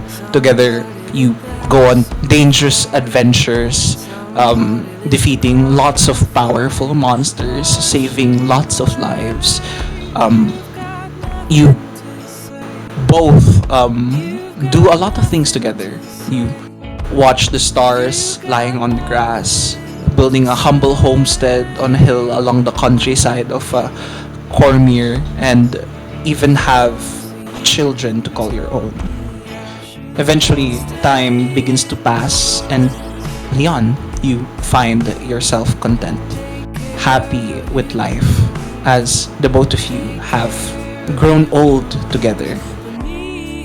Your hairs have turned white, yet the smile is still as bright as the day that Alva told you that she loved you. And you glance at her once more. She looks at your eyes intently and she says, Leon, I love you, but you should go back now. Back where? As Alva smiles at you before her form shatters into 1,000 shards of tiny glass. I'm sorry, Leon. It is only what could have been. It's too late now. As you find yourself returning into Avalon Manor, having experienced a complete life with Alva, only for her shards to shatter in front of your very eyes. Is he conscious again? Yes. He mumbles. He can't even say that too loud. He mumbles to himself. No, no, no, no, no. Not yet.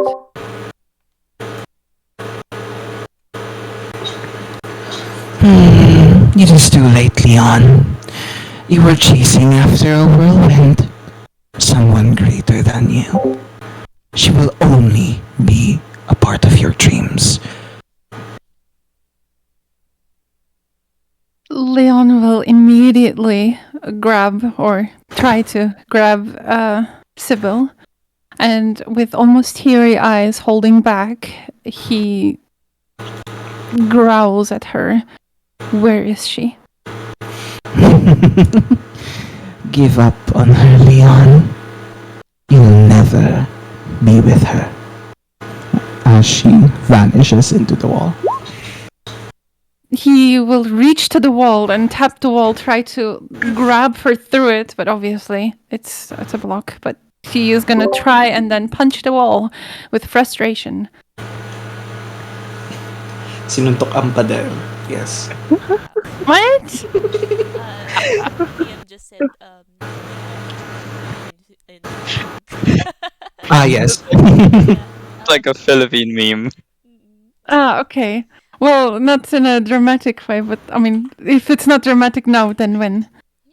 Let me be. To- This, Oh.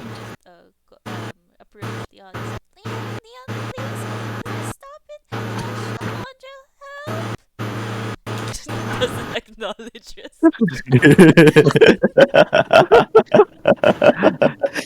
She just goes forward. Focus, boy. I need to get out of here.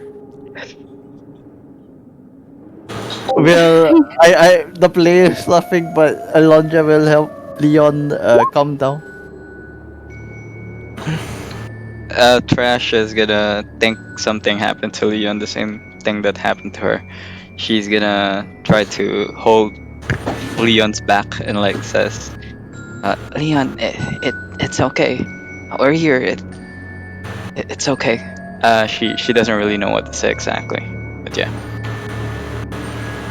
Leon checks himself, realizing that he is now wearing his armor again, and tries to remember this place, these people, and then it all comes back to him. Oh no, none of those really happened. She wasn't there, I wasn't there. It was all a trick. It was a trick. Of course it was a trick. And then he'll sit down on that bench, looking defeated. Alondra will stand up. I guess stand up or walk alongside or something like that. Maybe it's not a trick. I'm not gonna do the voice, by the way, because it's gonna be tiring. Maybe it's not a trick, but rather could be your potential future instead.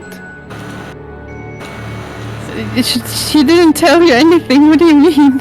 Oh, You don't know that shot. The ale gives her visions. Sure. Alondra will step up. Are you like okay? No, whatever that creature was, it's playing with our minds, at least playing with my mind, and I assume it's not gonna be long before she does the same thing to you. Try to stay away from that thing. We need to get out of here. I need to find her. I need to actually find her.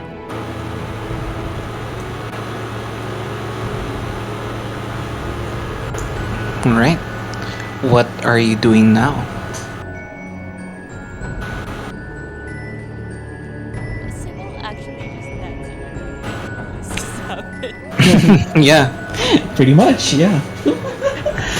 She's not even saying anything. She's just moving back and forth, staring at all of you.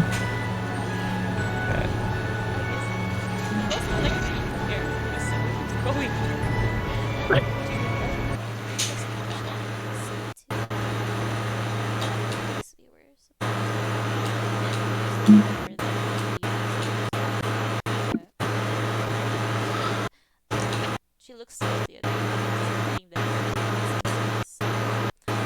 before leaving, say, "It's alright." Does he respond to that?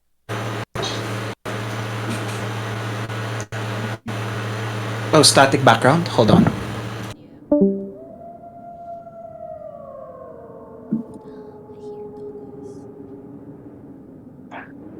We were. Oh. Oh. Wolfies. Testing. You hear me No now? more background, yeah.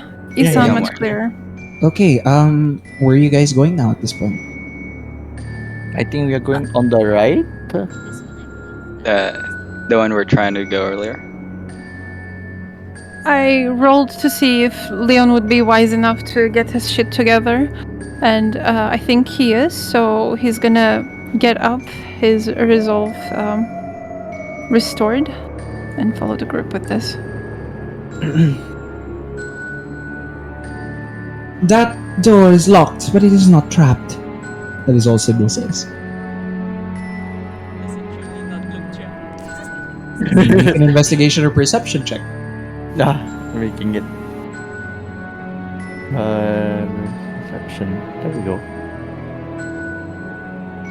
Is this rat also, It is locked, not not trapped? trapped.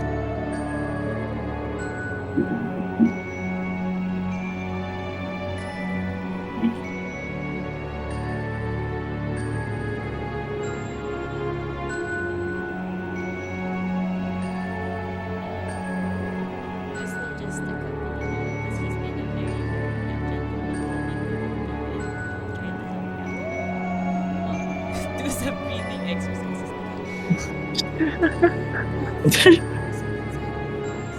You hear this happening as everyone is just looking at the door at that side. He is angry and confused. He's taking breaths, but that's the best we can do for now. Not even deep, but he's gonna try eventually. So what are we doing to open this door? I am not proficient though. No. Okay, Leon is gonna try to break it. Make an athletics check. We got a crowbar. Guidance. Advantage. No need. As immediately you Yeah. break the door open, and it reveals what appears to be a library of some sorts.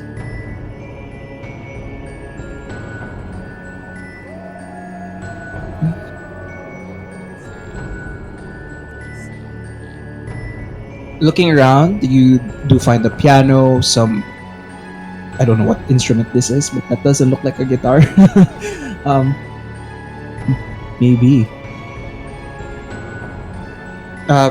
But you do find lots of different books. Adam then says, perhaps we could find something that would let her remember. Who knows, she might have a book here that she could keep. Scour around the place, quick. And if you want to look around, just go ahead and make an investigation check. Okay. Guidance thing self, I guess. Then investigation. Guidance available if anyone wants it, because Razija is currently freaked out. Oh. Oh, Oh, wait. Intimidation. I bet. Intimidation. intimidate the objects to reveal themselves. Show yourself. Show yourself. Guidancing. Sure, looking around, let's see. Who rolled the highest? Dang. 14 is the highest. You do. Unless Razija would guide us first, but I don't know if she's been noticing those because of the lack of blood. Yeah, I think the guidance went to Thrush, I think. Okay. Oh, I thought Thrush guidance themselves, but go ahead. Oh, did you, Thrush? Yes. You can. Oh, okay, sure. It can go to Ghost. Sure, I'm not sure. You know what? Sure, let's say her hand accidentally brushes like against something she can't see and accidentally guidances you. Go ahead, Ghost. Highest is 14, Ghost and Alright. And Alondra You as do well. find a strange book. It's just a empty black book. Like, of all the books here, this black book is the one with no label, and it's pretty much empty. But for Razija, you do see a title on the book that says The Cursed Child. Oh. Does it look familiar, DM? No, but it does resonate with you for some reason. You're not entirely sure why that is, as Sibyl goes up and whispers to your ear.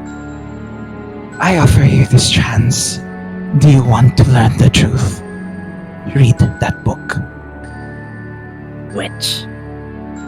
She smiles. Who has the book, DM? It is the one with the highest, yung 14, si Thrush. Everybody, Thrush, Alondra, and I think also,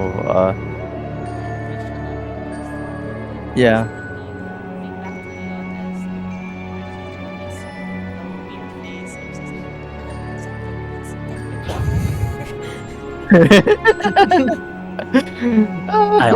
Give me the book now, before I have you for breakfast.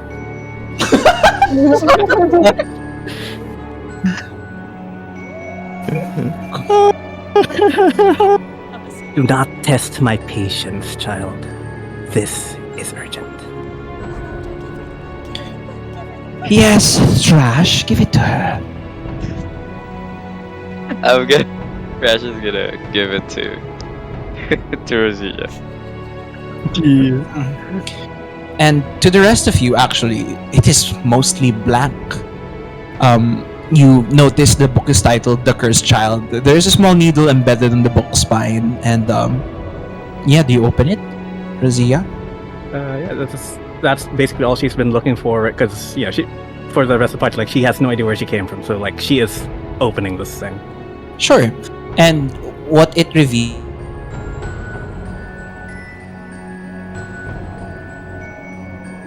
and as you read it, there's the title that says, "The Cursed Child. Long ago, within a forest deep, a girl with berries to keep found the woods dark, cold, and still, with mother cries a distant shrill." Do you continue reading? Yes, Tim, and just add a character noting varies. Sure. But yes, we'll continue reading, Tim. Through vine and branch she swiftly fled as bedtime dales danced in her head. The girl took more than she should dare. Monsters summoned, wind's wild snare. Do you continue reading? Yes, so it's like Razija feels at this moment like she doesn't know what any of this means, but she knows she has to keep reading. She needs to find out the end. A witch appeared, regal stern, for gifts misused, a lesson learned. The girl stolen from her parents' care, a captive for experiments her fate laid bare. Spore or human, a fusion unplanned, her essence in a cruel hand. The real girl had already died, a creature born with memories tied. An experiment deemed failures bore, the creature discarded, ignored. She wanders now, a life unaware of the truth she carries, a heavy despair. So let her story be known. Let her memory return to serve a grim reminder of a lesson learned. For within her heart a secret stays of the monster within and the part that sways.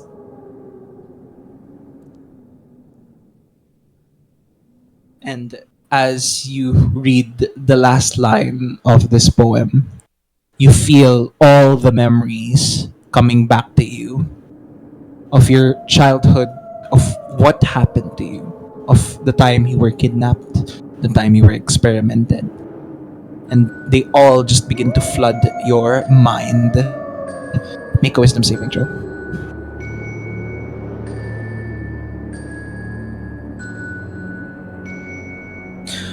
These thoughts begin to cloud your vision for shortly. You were almost compelled to eat everyone in this room, and I mean everyone. But you managed to stop yourself from doing so. It looks like my tricks don't work with anyone in this group. Such a shame. Is what this girl says. But now you know the truth, cursed child. What will you be doing? You say this is the truth? Mm-hmm. I am no girl. I am a monster? You were always a monster, Razija. You were always my monster. You did this to me? And the flashes of memories begin to condense once more. The witch in your dreams, the witch who turned you. Her form shifts from a shadow to Sibyl, to a shadow to Sibyl back again. And what if I did? What if I turned you like this? What are you gonna do? Well, Mother, I guess it's time to return the favor. And DM will try to slash at her. Go ahead. Right now.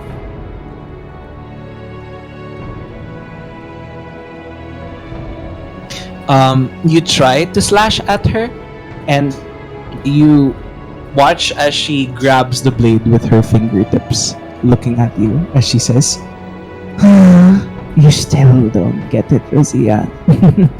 You are my toy, and I could do anything to you. I could do whatever I want. You are nothing but the toy that's been discarded and thrown away after I got bored of you. And now somehow, you've finally made your way back. Welcome home, my dear." And she vanishes. Hey, back! All of you! and you just see her like bend over with her fangs spread, breathing heavily, and yeah, she's gonna be like that for a while. Unless you want to go near, because you know she is holding a sickle at the moment. You know what I'm thinking of right now? Jasper from Twilight.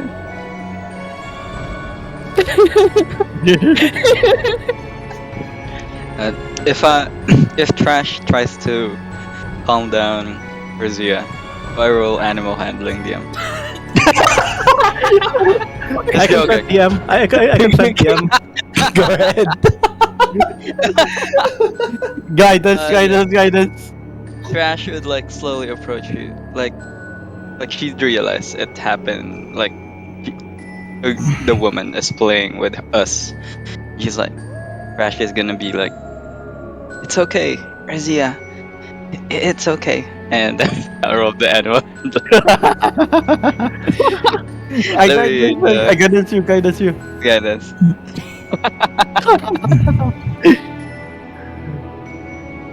How's that DM? It's up to you. I guess you set the DC because this is your character after all.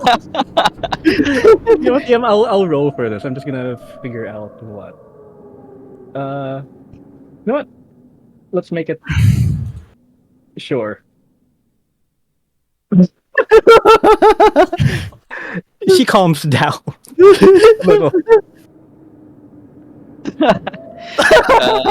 Yeah, with maybe I see you trying visibly calming down a bit, like Trash would like go to you. You're currently bent down, right? You said. Yeah. She's gonna cautiously pat your head because she can reach your head with your position currently. Like it's okay. It's okay. I'm here. But yeah, she's gonna say that. Child, you gave me berries. I loved berries. Or the girl whose life I stole loved berries. Thank you. Shit, yeah. I have more. Don't worry. I have more. And yeah, Trash is just gonna stay with Razija for a bit. Yeah, you guys continue. And as you're talking to each other, you notice a pink calcite statuette of a newly wedded couple atop atop one of the shelves, like while you're talking to each other there. Adam points out to that. Wait, that one over there. I think that's one of the items that we need to find. This was my wedding gift to Belle. I think we'll be able to show it to her, and she might remember.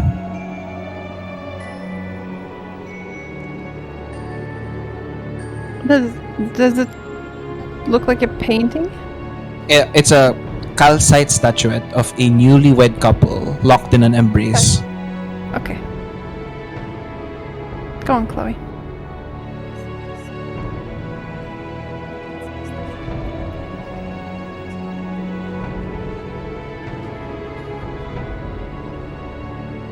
Mitch handing. I only can hear the vision, unfortunately. Mitch handing what Ghost wanted, I guess.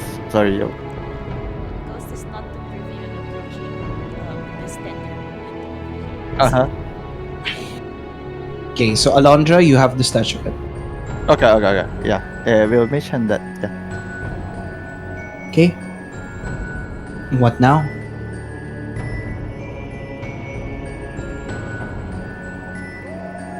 Asking Adam, is there anything else do you think that could be useful to us here?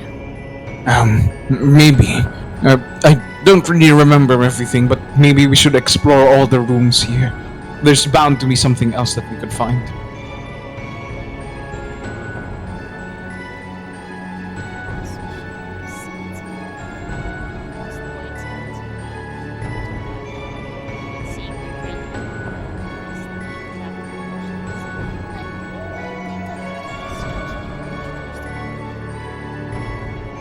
Sorry, my gosh, my mic mic is janky. Better. Now yeah. it's clear you were on 200% for me. I'm Yeah. so sorry. Yeah, at this point It's I all have to better kiss my mic before being able to be heard. But yeah, Ghost just points to the door below, saying that, yeah, I think we should proceed, but I don't think I have the best judgment for doors, considering the previous encounters. I'll open them. Razija picks herself up. Let's go, child. We have business to do. Crash like reaches her hand like it's like a little sister trying to hold your hand if you consent. Sure. Wait, are you leading her or following? Or just following. Sure It's like thing. trying to make sure you're still okay. Sure. You feel her like her hands have like claws, but you don't feel this at all.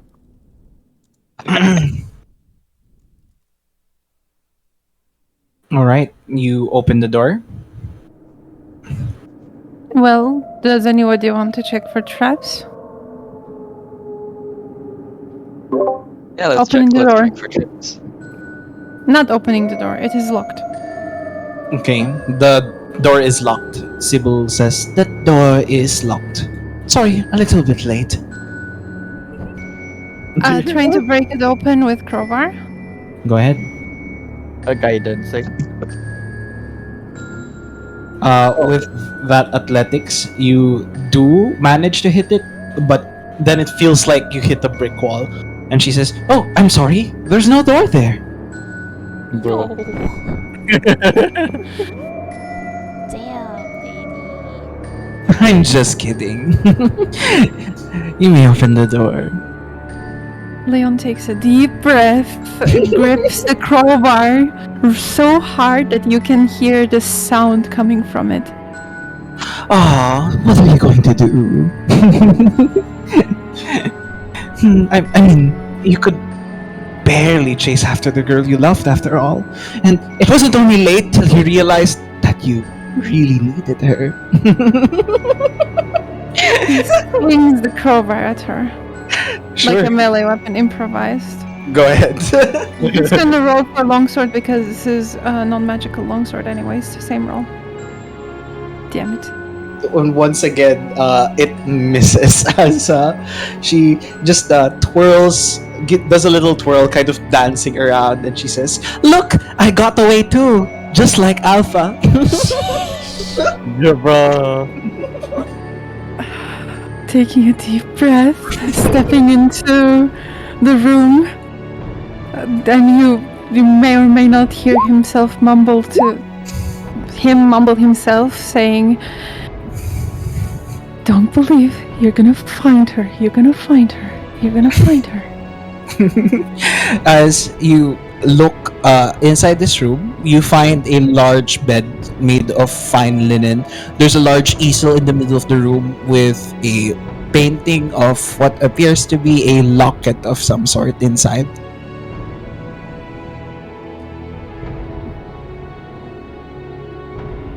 You see what you see what you see inside of this room. There's a pile of crystals over here, and there's a painting over here. And on the painting is a locket.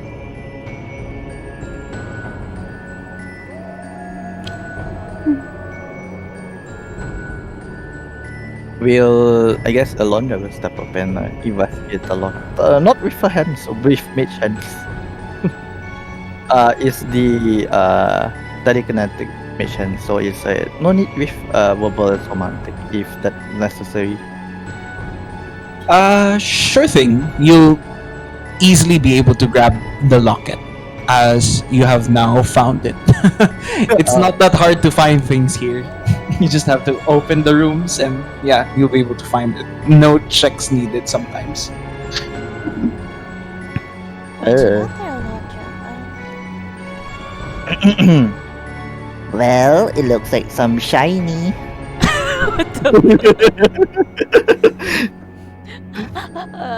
Looking around for Adam, who has disappeared at this point. Oh, sorry, completely forgot about him. He's just an insignificant existence after all. Just kidding. You ask Adam, and he says, yes, that locket, that was one of the gifts that I had given her. Actually, at this point, I'll be sending the screenshots of what the items look like as well. I sent it on Discord since I can't send them on Roll20, but that's what the locket looks like, and that's what the this is what the statuette looks like as well. Yes, it's the human version. No, we don't do that here.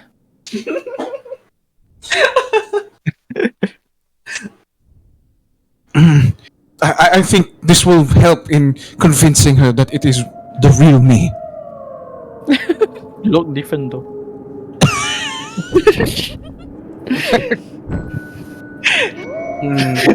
Chloe, lumalabas. What? Just saying. Okay. I need a poll from this party. Beast or Adam?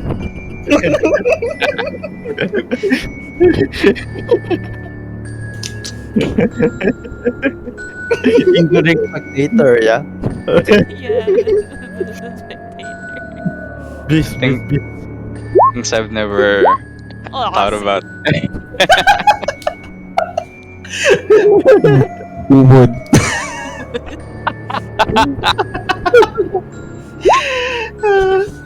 Yung tangin on me. At least I can say it out loud. All right. With the vote being settled, you guys take the locket, and you are free to leave the room. Nothing else of importance in this room yet? Or at least Adam? Nothing of importance. I mean, you took the locket. what color shall I give the locket? Yeah. You have the locket. Let's say yellow. Okay. Okay. There are a lot of bars right now. I can't see right away. Oh, there it is. Being outside. And, Yes. moving cautiously away from Sibyl as the group proceeds. And Sibyl's actually following you at this point. Like she's blocking the path right in front of you, Ghost. Just smiling. Alondra, I'm scared. Leon's gonna put the crowbar between Ghost and Sibyl and basically be the block between them, protecting Ghost. Alondra will telekinetic shove goes to the other side, like so. Oh gosh. And then like a ping pong, like keep pushing. And Sybil approaches you. You notice now her eyes. She approaches you with glee.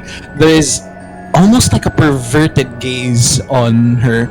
She looks like she's eyeing the crystal on your chest as she says, "Finally, something entertaining. How have I been graced by the heavens to see such a beautiful specimen, to be stuck in a perpetual state of agony, treading in between the realm of the Fae and the shadows, a living dream and nightmare at the same time. Alas, truly a marvel of the ages." She pauses for a bit. "How I covet you so. It's a shame, truly a shame, that you are bound to someone else." What? After hearing that, Ghost just covers her chest at this point and saying, yeah, sorry, eyes are up here. And then goes to this one.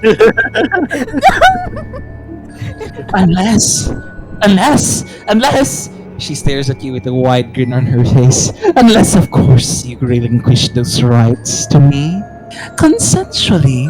Ah, yes, I know what to do. I can give you what you so desire, sweetheart. Actually, I can tell you exactly what you need to know. Better yet, I can show you exactly what it is that has been plaguing the back of your mind for absolutely free. Would you like to see the truth, Ghost? As she extends her hands towards you. Her eyes are full of malice. What do you say? What exactly are you? But then Ghost feels her hand just reach out involuntarily as if the magic within her crystal is puppeting her at this point and goes for the handshake, and as she doesn't realize that she's in control of her body at this point. What? No! No! And then her eyes just go dull and she takes Sibyl's hand.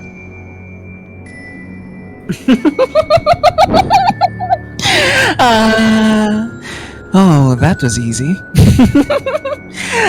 Oh well. As you accept her deal, she looks at all of you and she says, I just want you all to know something. I haven't lied a single time to all of you. I've always offered to show you all the truth. Especially your truth. She points at Razija. And suddenly, a dark aura begins to coalesce around her form. Her eyes glow a deep red as you strike her with a deal. I actually don't know what this is mechanically. What the hell? Witness the beauty of your creation, the memory of a distant past. Suddenly, all of you, the world around you turns dark. Then there is nothing but silence. Oh, sorry. Did I say all of you? I meant just what do you call this?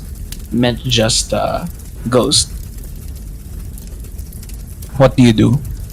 Okay, in character. Out of character. I am very scared. Okay. Oh no. Oh no.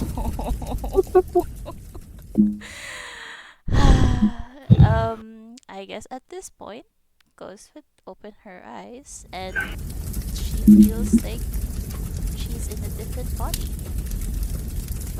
What does she see around her at this moment? Your vision returns to you as suddenly a familiar voice calls out to you. Admit it, Muse. We're lost. You find yourself in a stone room filled with rubble. The air is cold, freezing even, as you are huddled up in the inside of what appears to be a room in, fiddling with what seems to be an unfinished map. It's strange. You know this place. It's a map of Nyx, the domain of Lord Isendoral. You don't know why that name is familiar to you. As you look to the side, you see a puddle of water reflects the visage of your original form. You remember now. Muse. That was your name. You were the assistant researcher of the Archfey Lady Ananira. You recognize this as one of your only memories, but every detail is more vivid, clearer, perhaps. Muse, have those pointy ears of yours fallen off from the cold? I said we're lost, as this figure walks up to you. Well, perhaps if you would help me fix this map instead of picking fights with every dragon you see, we wouldn't have had to run for cover.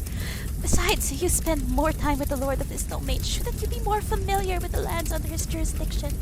Ghost doesn't actually know where this voice is coming from. Her body seems to be moving automatically. Oh. Well, I tried to stop you. Don't you remember? You were walking straight into that dragon's nest, like I told you. I... At the moment, he says that more visions go into her mind, and at that point, she recalls being very nervous at that point. She was tasked by her lady and her lord to gather more information with the company of a guard. And in curiosity, she stumbles across a cave that may or may not have been the hoard of an ice dragon. And without heed to the one trailing behind her, she did approach. And now they are in this weird situation. Muse blushes, and it seems like her brows furrow as she's being pointed out for something that she didn't expect to say. And just says, whatever. I'm sorry. Okay? Let's just wait for the winds to pass before we return. Ah, the great muse apologizing. Oh, I have finally lived to see everything. As he walks here. Damn bastard, if my lady had instructed me to stay by your side throughout this mission, I would have tossed you out the window in a heartbeat. You could try. Those noodle arms of yours aren't capable of doing anything without me. As the player flipping you off right now. as news, you know what? Sure, she will say. Fine. This breeze doesn't go down for at least an hour. What say I take up your challenge? Or is that ego of yours too fragile for my flimsy swordsmanship? You know what? Since you've asked for it, then why not? And before he even takes out his sword, time around you begins to stop. You remember, this man's name was Rhaegar, servant of Lord Isendorel. He was not only your escort, you also remember he was the love of your life. You feel a tinge of pain in your heart. What? Muse, I can't move. Before he finishes his word, you begin to feel memories begin to flood into your mind. The culmination of a lifetime. You begin to witness it. It suddenly stops, and you find yourself in the midst of chaos.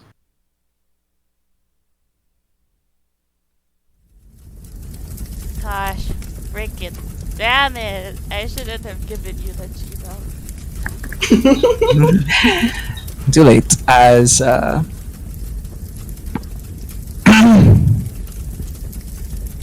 around you echoes and the shattering of ice, roaring screams of pain, the sound of an ongoing battle just begins to echo around you. Everything is more vivid. The blood in your hands, the pain, the shadowy figures moving around the throne, and almost reflexively you speak, "My lady, I can't." You want to finish that? Can't hold off for much longer. Then you feel a searing pain in your chest. 5 dark claws stick out of your chest. Dark energy coursing through your veins. Muse, no! As Rhaegar's cry echoes throughout the room. It's strange. The pain in his voice hurt more than the pain of being cut to pieces. Rhaegar, save yourself, is the last thing you say before cold tears stream down your cheeks. Yes, that was his name. Time begins to rewind, and eventually the vision fades. You return to reverie, a tear in your eyes.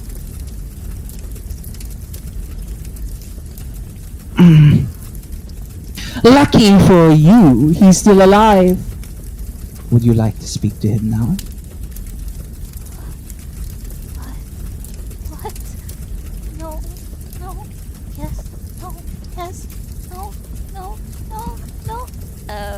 For roleplay purposes, I don't know if you'll allow this DM. Actually, I don't know if you'll allow this DM, but would be casting darkness for roleplay purposes, but not expending the spell slot. But if you would rule it to spend the spell slot, I'm G with that. You know what? Sure, since it's just roleplay purposes, I will say it doesn't radiate outwards like so. You just see that a dark aura begins to manifest around Ghost. Alright. Y'all would see Ghost like just trembling, going down at this point, and the dark aura seems to radiate from her crystal as it glows bright red, as she is absolutely broken at this point. But something inside her just says, "Please, I want to see him. Please, please, please, please, please." Sibyl smiles before waving her hand. A strange portal opens up, revealing a wide plain. And inside of the plain, you notice Rhaegar appears to be sitting at the base of the tree. He appears to be holding a necklace that you recognize as yours, Muse. He mutters to himself, "Muse, wherever you are, I will find you." What do you do? Damn, what the heck? I am blindsided as the player. I guess Ghost would hearing that voice, Ghost would just look at her party members, but in her vision, everyone's places are blurred out, and she feels like a magic is trying to keep her eyes locked into that vision, as if she could feel her deepest desire to see past love be with her again. So she would say, "Where is he now?" He's right there. Step into the portal and speak to him. This, you can't be serious. This, this is, I've seen what you've done to the others. Oh, please don't make me do this. But, she says that, but her body acts in complete opposition and goes towards the portal. What happens to him?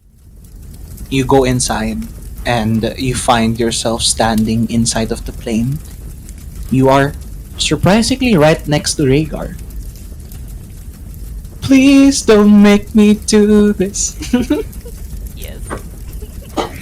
When You want to say the words, Rhaegar? Gonna take someone's suffering away. Gosh, freaking as you approach him, what do you do?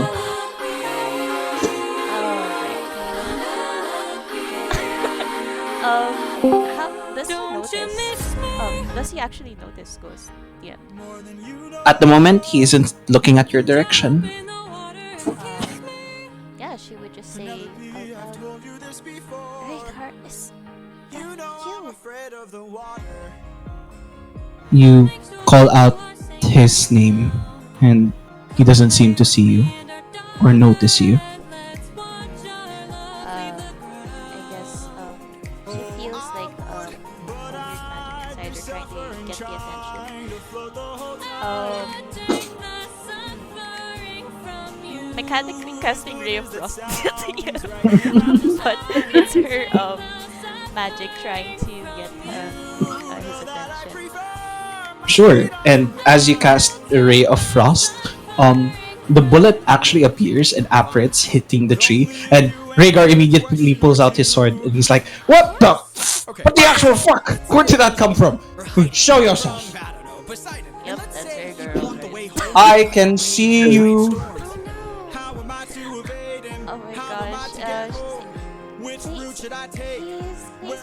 here. And she tries to speak louder. Does he seem to hear? No. As Sibyl smirks. Poor girl. You have yet to realize that You are but a ghost of the past, for he cannot see what has already died. One day, he will eventually give up on you, give up on finding you, and he will move on, and you will forever be stuck in between dreams and nightmares stalking him.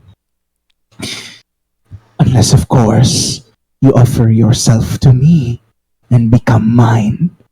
I can show you how to find harmony within yourself, only if you let me. So, what do you say? Do you accept the deal? Sibyl's smile grows wider and wider, an inhumane, twisted grin forming on her face. The Become the Fey Lost of Reverie. What the freak? I am so That's messed up. yeah. Oh my gosh, DM. Okay. Sure.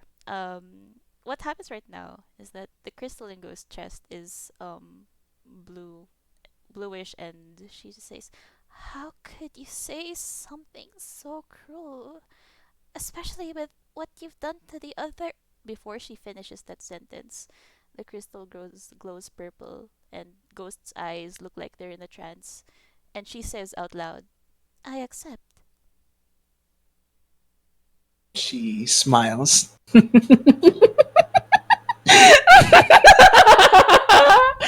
And she vanishes. Nothing happens. Crystal goes back to blue, and she says, "Wait, what? What? What just? No, no, no, no, no." And that aura of darkness is back around her, and she's just sitting down, and mechanical darkness would probably be around everyone at this point. Yeah, she's just curling up in a ball down there and trying to soothe herself, processing what happened. What do all of you do?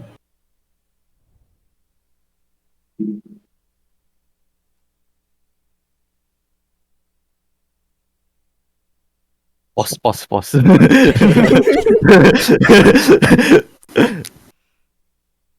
Shook and IRL. Yeah, Same. this is not how the previous runs went. Like, what the hell is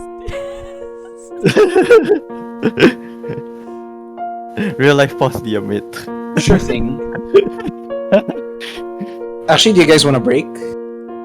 Actually, yeah, 5 minute break would be good. Yeah. Let's do a 10-minute break. Everyone be back by 9:50. Okay. Thank you, DM. Go lang. Take your time. That was a lot. Hey, what the fuck is this mod, bro?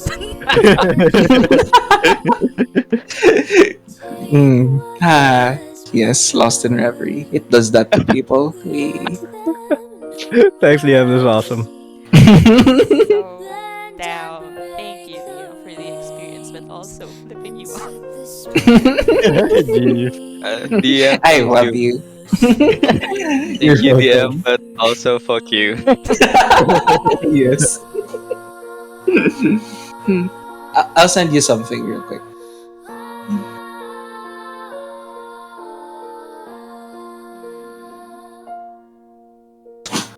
We can end repay. Make these monsters see the suffering and pain that they have wrought in me. Leave them scorched and burnt.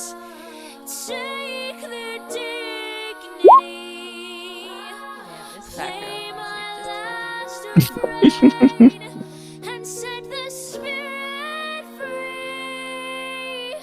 My oh my spirit gosh. Just a heads up, Eric's as well. Like, this is on record, so if you wanna go back and see everyone else get traumatized, just check the Dice Hellscape YouTube. Promotion. Yeah. CAL Police, we are actually streaming. Yes, sir. I wanna run this again Yes, already. I really wanna see Sim do this mod. Break these earthly chains and set Damn the it. spirit free. Yes. And also, Has been heard. Bro, imagine if I make Seraph T1 back. Oh my god. Bend and And you were saying, break the right? Also, reins I and just set the kind of want to make a warlock. hell Yes, yes. Join the Warlock gang. yeah. I would say that I already have a tier 2 character sheet for Ghost. But this character who's playing now is gonna be the perma tier 1 version. But in her tier 2, she is going to be multi-classing. We can end And Ghost is a Shadar-Kai right now? Mechanically a Shadar-Kai, but a Reflavor Mechanically. has an actual Ghost DC who can be turned on. I see. Okay. Because isn't like the guy a Shadar-Kai? Yes. Yeah. I can explain more of the lore cooked up post game because it was a really weird rabbit hole of lore research I was trying to go through to justify her appearance. But TLDR, like the crystal in her chest oscillates between Feywild and Shadowfell influence. That's why it keeps changing Oh. colors, and it's influenced by her emotions as well. That's Hmm. I love that. That's pretty cool. Thank you. And her appearance right now, like she was slain by the giant Nightwalker beast. I out of character, like I wanted to play a tiefling, but I didn't want to play a mechanical tiefling. So I made a PC with horns, and the way I flavored it was like, as she was pierced through her chest with that Nightwalker, her innate magic tried to save her, but it ended up fusing with the Shadowfell influence, and now she carries Oh. the part of herself. That's good. It's pretty cool. That's why Sibyl said threading in between dream and nightmare. Mm. Oh. All because the player doesn't want to play a tiefling.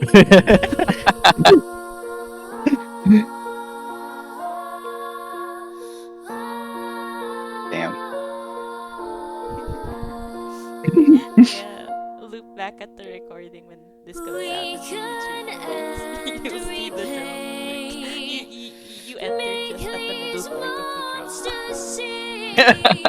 The suffering and pain that they have Why even have dinner when the story is also already so filling?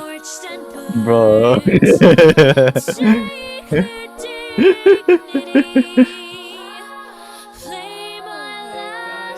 Damn, thank you for this recipe. This is wildly different. I'm not done. Yes. Side glances. Hi, Alondra. No. I got 5 minutes to prep my brain. Please destroy the chat. The Oh my gosh, Leon. I do.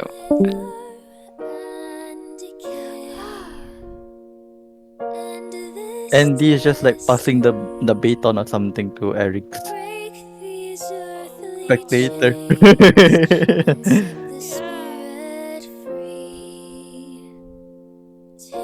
I'm pretty happy that we played this. Yeah, I probably won't be able to play in a long while. No. Yeah. It's kind of insane. But yeah. You don't have to disclose that this is on recording, so be careful with what you say. Later.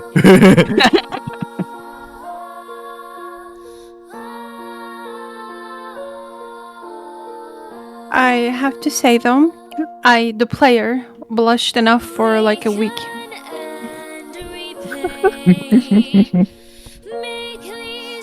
Yes, like damn, like Leon. Leon, no. I'm trying to translate this like in English, but for the Tagalog speakers, kagi kinikilig ako ng sobra. Take their dignity, play my last refrain, and set them Yeah, something like that. Yeah. It's like the Alva and the ladies of the team, and especially Razi. Oh my god. No, I love the bonding moment with Thrush and the good berry opportunity too. Yeah, that was so cute. There was like proper the development. Yeah, that was really wholesome. Offered good berry 2 times. I like meat. I actually like berries. Thrush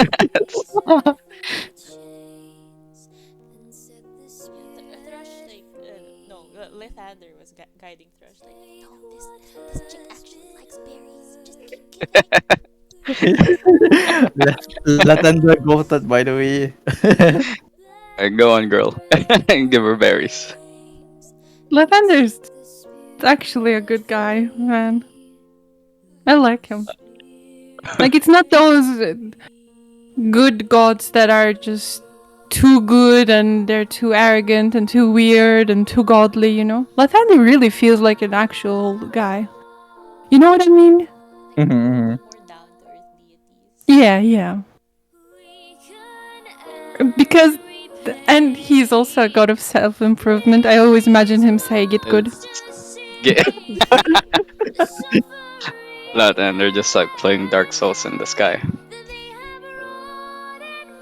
Oh, the ring, bro. Elden Ring. The new DLC is out. Oh yeah, the Shadow of Erdtree. Take their dignity, play my last refrain, and set them Ray is ready. Jeez.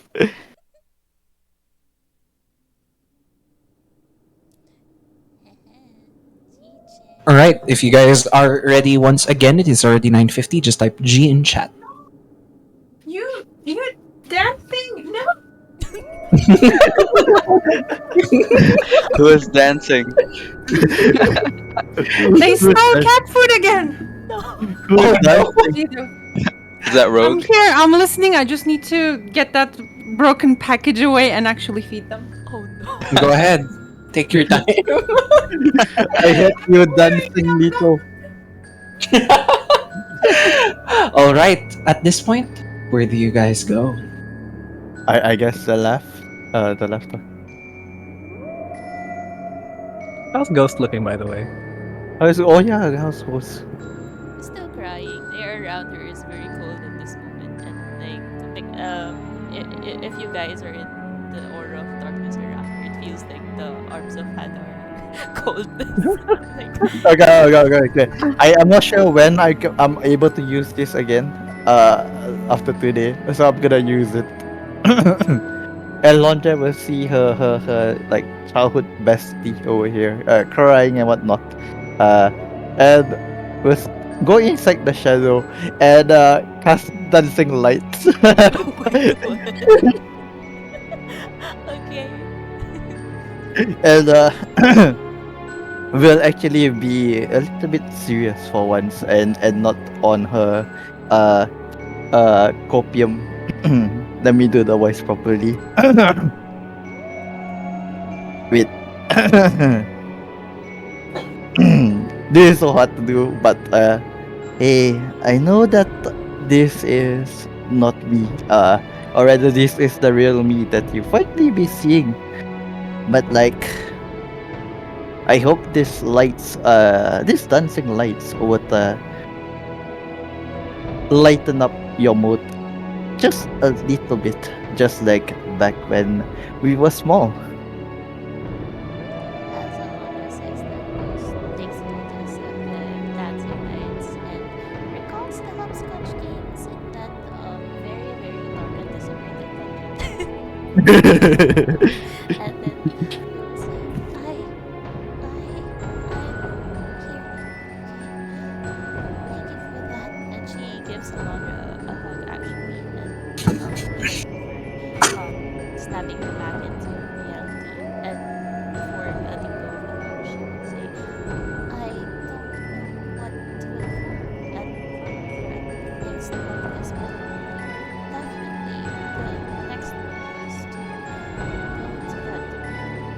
understand now what Adam was trying to say about just please be careful when that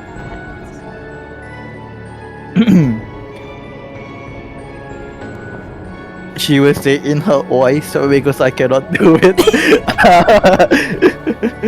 Ah, thank you for warning me, Ghost. I will be steadfast and be ready for it. Thanks for that, but you can also call me Muse. And then, yeah, she just said, y'all can call her Ghost for now for like brevity's sake, but for future ones, I don't know if I'll be changing her name to Muse or Ghost, but yeah, G to proceed to where the party wants to go next.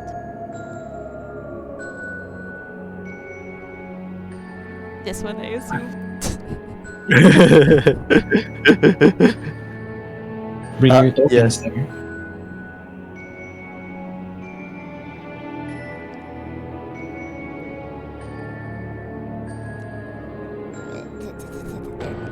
How's Adam looking at this point?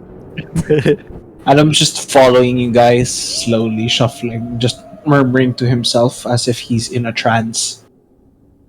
The bottom or top, guys. Bottom or top? Yeah, top of or bottom door. The top doors are locked and trapped. The bottom doors can be opened. Ah, I say we go for the bottom. sure thing. Mission done. Yeah. The doors open. Razija prefers the top.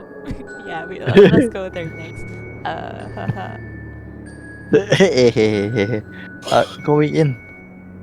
Alright, and as you enter the area, you find what appears to be the inside of a children's room. Stuffed toys may be found placed on the side, ready to be played with at a moment's notice.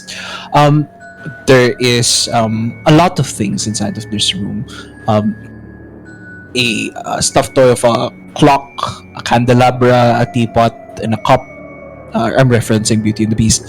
And there's an expensive and exquisitely crafted wooden horse on the side of this area, onto this window over here.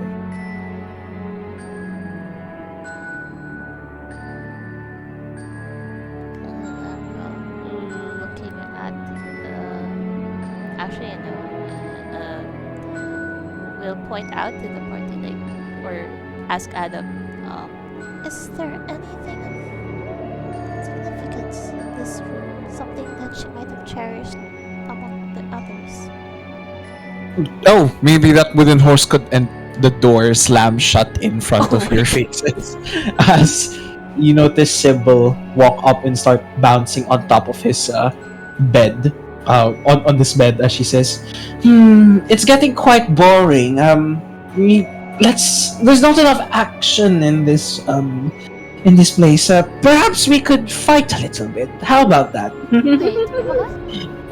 Entertain me and be my guests as you watch her conjure.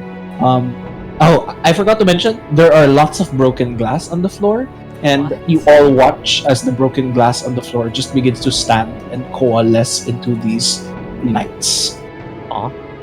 What the? As you see them appear, I want everybody to roll for initiative. I was just writing that I'm actually back just in time. I'm so sorry. I had to clean cat food off the floor. It's alright. All good. All good. They ran away with a food bag. Cats. Is that Rogue? Yeah, it's the black one. It's the rogue. It's always him, the naughty one. Do you say It's always him, I swear. Yeah, I can send all 4 of them Yeah, after the game, though. I need to go through my calendar. Sure thing, sure thing. I have a Roll rogue, a paladin, a bard, and a druid. Let's go. Let's see. Ray is 13. Okay. Oh yeah. I saw. Didn't send to the R20 room. Damn. R20 has been crashing so many times. True. Or rather, beyond 20. It's because of I still blame the 2024 PHP update, I think. You can just edit your initiative on character sheet and roll from there. That's how I Yeah. do it too. Let's do it like this. Where's the music? Damn it, I can't find the music. Okay. There you are. No, not that one. Not that one. Oops. Okay.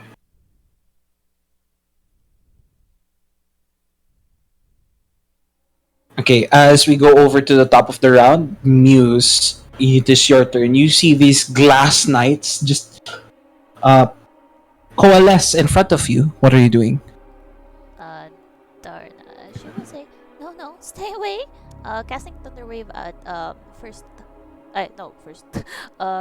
Second level. I don't see the spell markers right now. We'll try to cube that. Oopsie. Corner is nothing. Broadcast to others. Edge. Eh. Um. 15 foot. I don't know if the geometry is working out, but this area, yeah. Sure. Sure thing. What save is this? This is a con save 14. Okay, they will. One will succeed. The one in front of you will succeed. The other will fail. Sure thing. Damage is 17 thunder for the one that failed. Oh boy, that hurts a lot. As they take thunder damage, you notice the thunder is quite effective against them.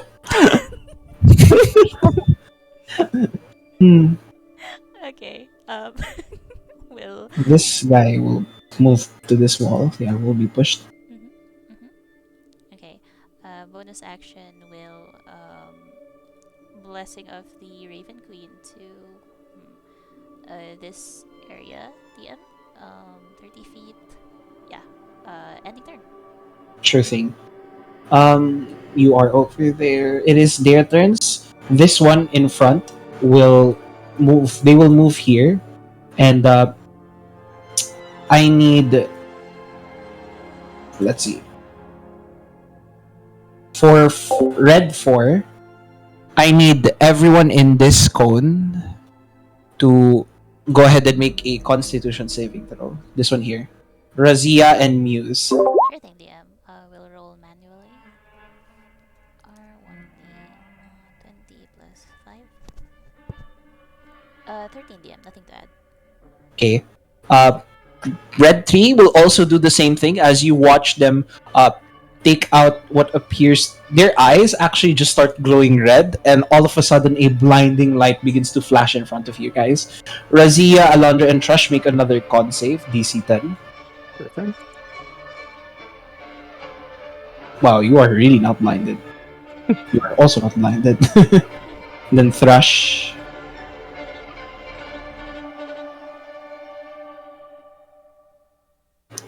Thrush, make a con save. I forgot to mention. Sorry, mute. I was muted. It's not rolling. Give me a second. Yeah, saving throwback. Yeah, you have to roll manually. Oh, I do. Okay, gotcha. Plus, what is my 6?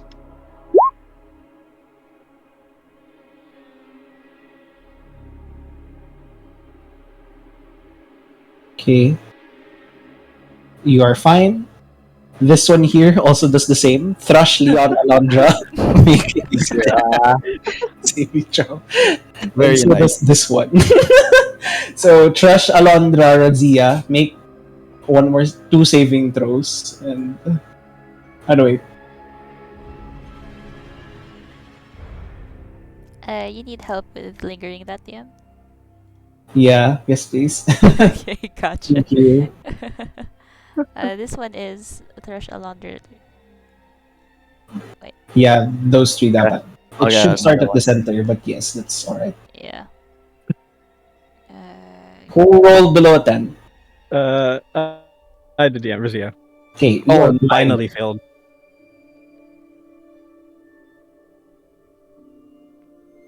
keep that in mind. I will do something to you guys to make it more realistic. So 1 fail for Razia and 1 fail for Alondra, right? Mm-hmm. What do you see now? I don't see anything. Oh, God. Exactly, because you're blind. Bruh. You should see 5 feet in front of you, though. DM, no, I thought you mean like me in real life. I close my eyes. Oh, I see. Well, these two at red 3 and red 4 will hold their actions to do something, while red 1 will attack Leon twice, and red 2 will attack Thrush twice. First one on Leon, that is 14 to hit, misses. 6 misses. This is on Thrush. 18 to hit Thrush. Miss DM. Wow. Misses. Thrush, it is your turn. Okay. Seeing everything that's happening, I will cast. DM, do we know how long the blindness lasts? You're not entirely sure. Yeah, you're not entirely sure. Understood. We'll cast Bless. It's gonna be on Leon. The three Leon, Alondra, and Thrush. Yeah. It's gonna be for my Bless. Sure thing. You 3 are blessed. Yeah, currently nothing else for my bonus action. End of turn DM. Razija, you're up. Sure thing. We're gonna see how long that blindness lasts first. So I'm assuming I remember this guy's here. Mm-hmm. Actually, I can still see the whole room. You can still see the whole room. Interesting. You should refresh and you won't be able to see, but you know what, for now, it's fine. Refreshing now, just so give me a few seconds. But basically, we'll move forward in case that procs anything from number 4. Nothing happens. Okay. I think I can still see the whole room. Interesting. Anyway, using an action to wild shape as an action to do the symbiotic entity thing. It does not. Beyond will not let me ping it. Sure thing. So that is plus 12 temp HP. I'll just replace mine at the moment. That is an action, and as a bonus action, everyone hears Razija growl as her fangs get even longer, and she tries to bite this thing in front of her. Go ahead.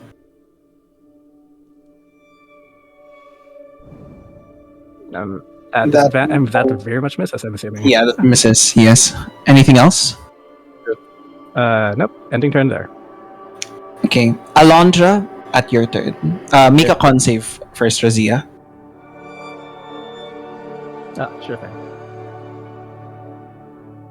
Oh darn it. We'll roll here, DM, because my cheat disappeared. Oh, damn. Curse you, roll 20! You are no longer blinded. Alondra, it is now your turn. Hearing Your vision suddenly begins to dim. Uh-huh. The smell... Go ahead, DM. Sorry. The smell of wet earth begins to fill your nose, and you find yourself inside of a dark cave. A familiar cave. The darkness and dampness that was once your home. As several voices echo around the tunnels, heavy footfalls and the shadows of several dozen heavily armored Drow soldiers move adjacent to your direction. A deep sense of dread fills the pit of your stomach.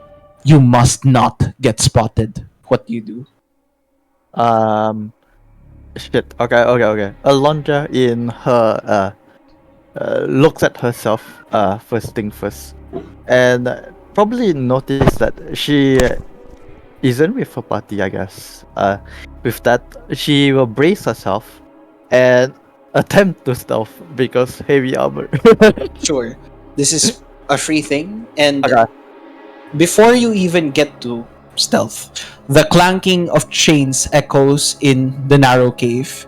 Mhm. You realize your hands are shackled. You remember freeing your neck and legs from the bindings, but you could not free your arms. The Drow soldiers enter your area. One of them, who appears to be the leader, shouts, "There she is!"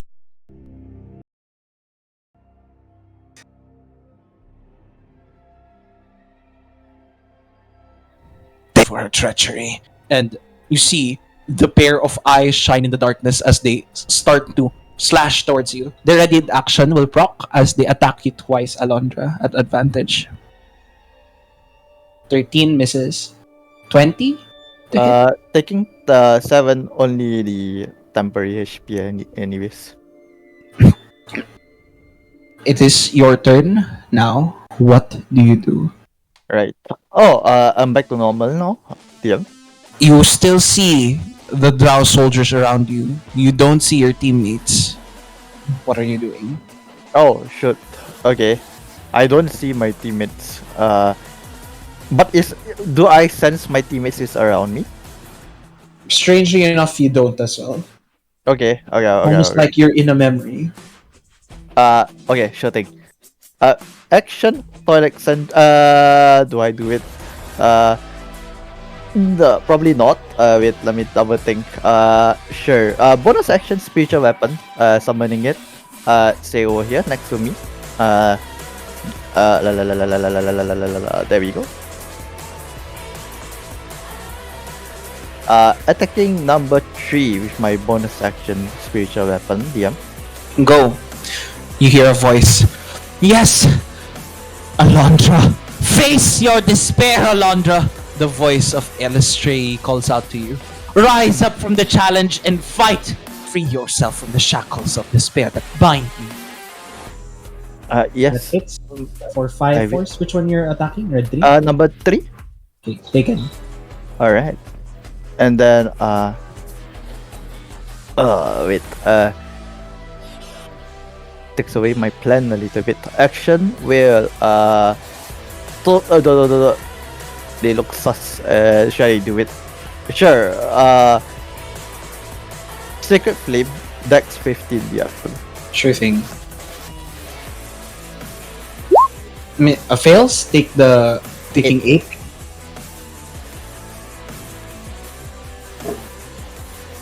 And we'll stay there. Sure, yeah. Okay, make a con save. Okay, sure thing. Con save. E. 18? You are no longer blinded and you see your teammates once again. Oh my god. There was something. I was trapped alone. Leon, you're up. Up next is Muse. Leon is gonna attack this thing. The one on the south once because it's only there. One-handed because he is wielding a shield. To number 2. Taking 12. That's pretty much it. No bonus action. End of turn. Muse. Alrighty. Okay. Sorry, it was muted. Alright. Sure, actually. Is this climbable here? Yes. Okay. Let's see the teammates and Repany and say, "Oh dear, I'm so sorry. I'm so sorry." We'll be circling around this away DM. Just measuring so that DM, do you have a spell marker that can be imported real quick? You don't see any spell markers dun sa information tab. Yeah, I don't know as well. Spell templates, you guys don't see it? No. Oh dear, what happened to that? Oh god. Anyway, do you see this? Yeah, 15 foot cubes are here. Not, wait.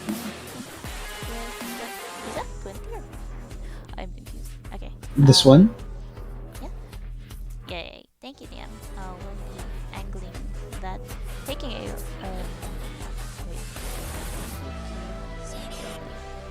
On me. We'll just check my backing to see if this is legal. Resistant, but taking that AOE. Oh, you're going back? Or I see. Okay, Yeah. that's your movement. Okay. I'm trying to angle something, but will take the AO from Red 4. I see. Oh, this is. Yeah, I can't move the thing. Okay, it's okay.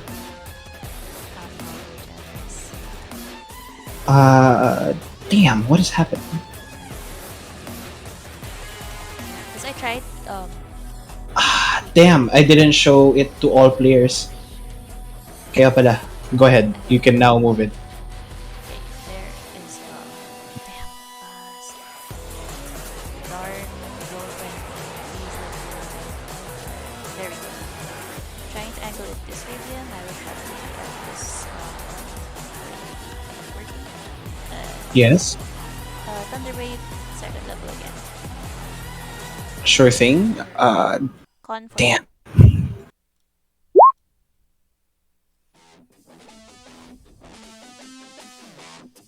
Two of them succeed. Yeah. They will still take half. Let's see. This one fails.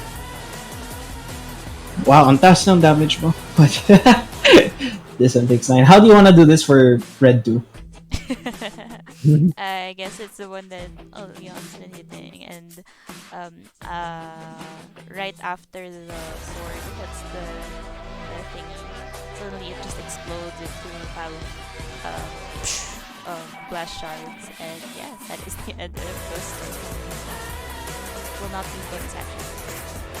Okay. This pair, their turns, they will continue attacking Alondra. Sure thing. DM also proccing this, for what it's worth. Sure. Is this poison? Well, Oh, it's necrotic. necrotic. It's but con save 13 for number 3. Okay. 17. Yeah, worth a try. 2 attacks on That's it. Alondra again. 20 to hit for 8. Crit oh. for 9. DM reaction on the crit. I will channel the Pip Yup story award to half. Go. You take only 4. 4 and 8. 4, 8, 4, 8, 9, 10, 11, 12. This guy moves here. Attacks Leon twice. Dang, you guys are tough. Oh, well. Crit against Leon for 10. Taking. 19 to hit on Leon for 7.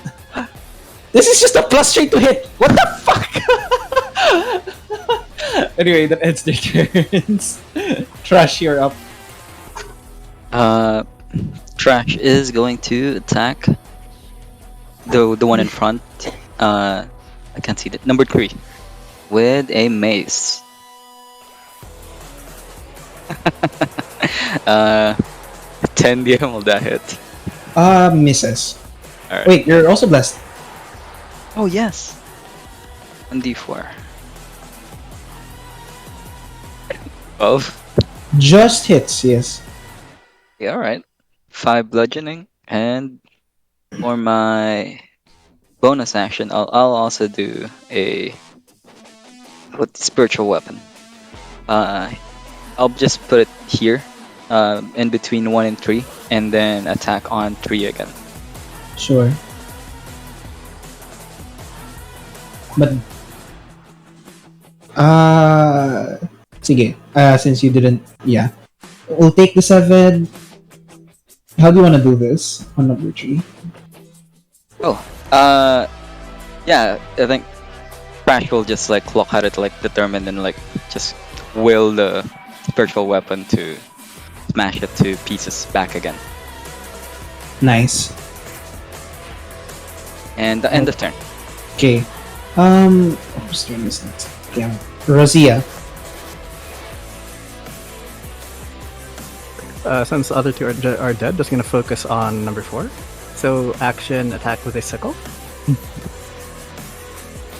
Sure. That will also add the symbiotic entity. So I believe, do I roll that twice? Yeah. Go. Alrighty. One more. 8 taken. Youch. All right. Bonus action biting this guy, which probably doesn't taste good. Is glass. Hmm. Ugh.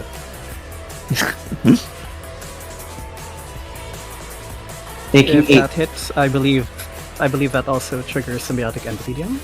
Go. Damn. Crunchy. Taking 6. Jesus Christ. Yes, and that will be my turn, DM. Alondra, you're up. Bonus action, spiritual weapon attacking. Okay. How do you want to do this? Right. As Alondra has nightmares of the lands below before she comes up to above, she notices the Drow warriors here trying to get her, and as such, she says, in her voice, of course, not my voice as a player, "You will never take me alive ever again, as I have found a refuge in Elustre." And with her crescent moon, she attacks them. Sure thing. And he falls. You still have your action? Yep. Action guiding bolt on number 1, first level. Oh, fuck. That is insane damage. And as you strike him down, the last of these drow falls. You see this one in particular, red one. This is so thematic. I can't believe you knocked this down. He looks down to you, clutching his wounds in pain as he says to you, Alondra, "Please, no, I beg of you. I was only forced to do this. I want to escape too from their clutches. Please have mercy." What do you Yeah, may I insight? Go ahead. 19, Minus assuming 4, but okay, that's still enough. It is lying and will stab you in the back if you let him live. right. Narratively casting another guiding bolt, if you allow me to. Sure, Ed. I will, yeah. She will say like, "I will never trust another I will never trust a loft believer." And you strike him down as he screams in pain. The voice in your head begins to laugh. It is Illustra's voice, surprisingly. Sibyl Oh. begins to manifest in front of you. Alondra. So much death. So much suffering. Oh, my poor Alondra. Blind to the atrocities that you have committed. You are no very different from the very people that you have tried to escape from. She pulls on the shackles on your neck, leaning in closer as she whispers in your ear. When will you really realize that even with all your efforts, you can never truly escape the Dark Mother's clutches? You will always be her slave. You will always be her whore. You will always be chained to her. So as long as you are a drow.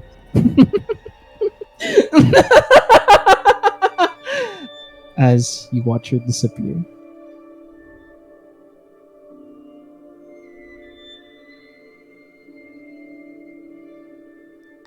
Alondra, are you okay? Waiting DM. Shit. Okay.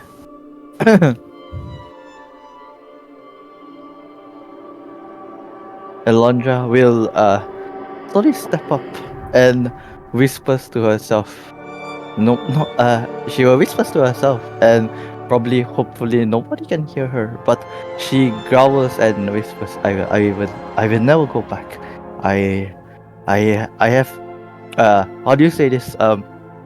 Shed away that life of me, being a slave and being a drow. I am part of the peoples above here. You can never be truly part of them, Alondra. When will you realize that this will forever be a part of you? You will forever be marked. You will forever be chased down by your own kin. So as long as you live as a drow,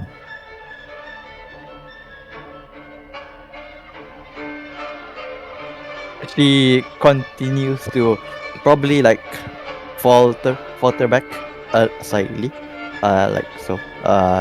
If I can do that from here, uh,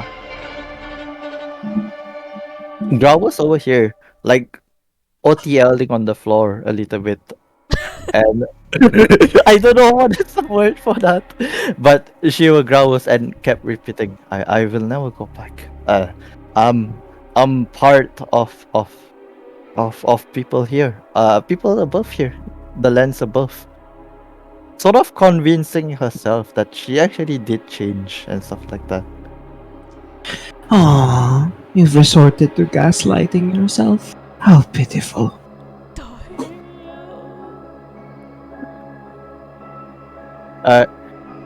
She's coping herself and will drink that bottle of dandelion meat, aka her copium meat.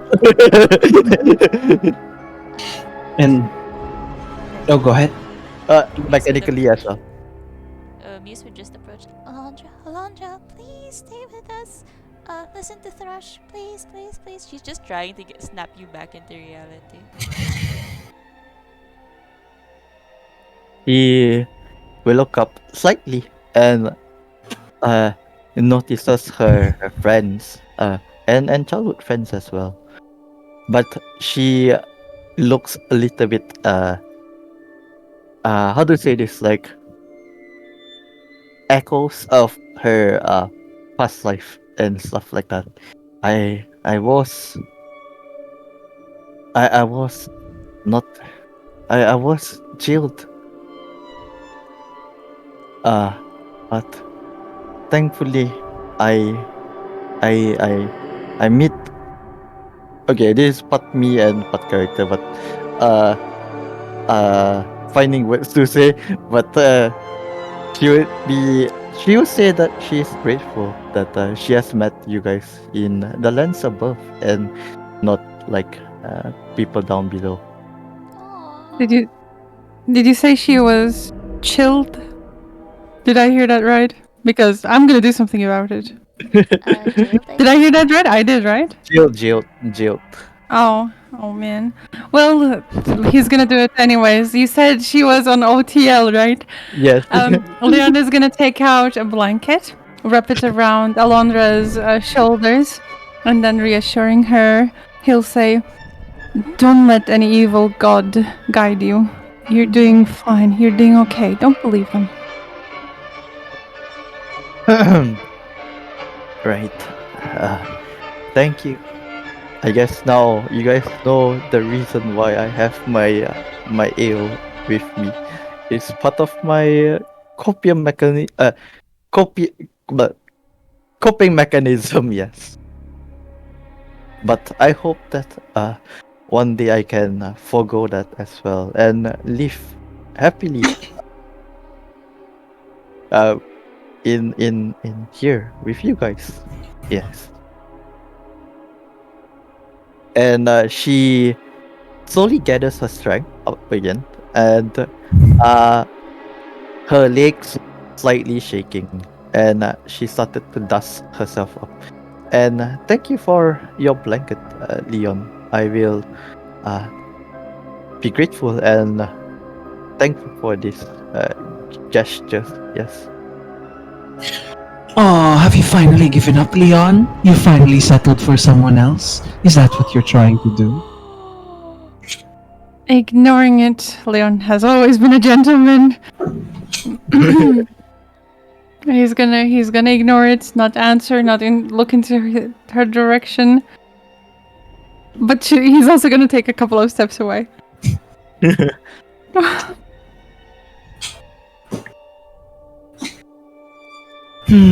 And as that happens, Adam opens the door and he looks at all of you.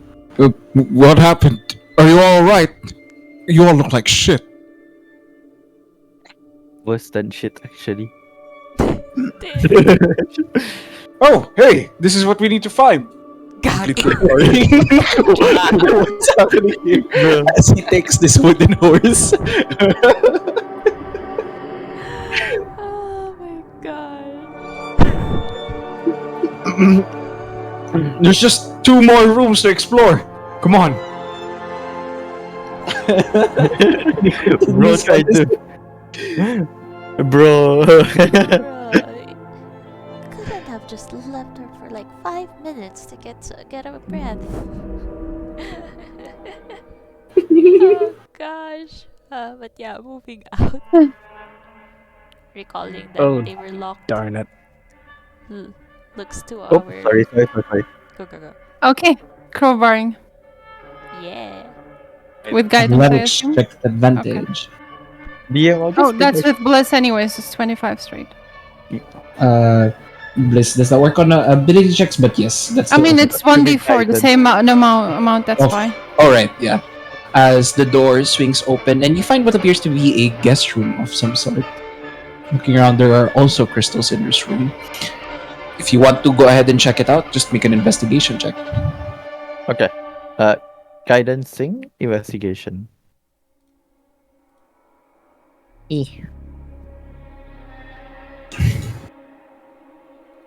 Oh, sorry. For off blast. Yeah, just 9. Sure. With a 12, looking around, you don't find anything of importance around this room. But you do find something else. You find a potion of healing, if I recall. Yes, in this room. Deleted token. Doesn't have vision. You're right. Okay. Dynamic lighting. Yeah, it doesn't have vision. Adding it really quickly. There you go, Razija. Can you see now? Yep. Okay. All good. Thanks. Alright. One last door to go.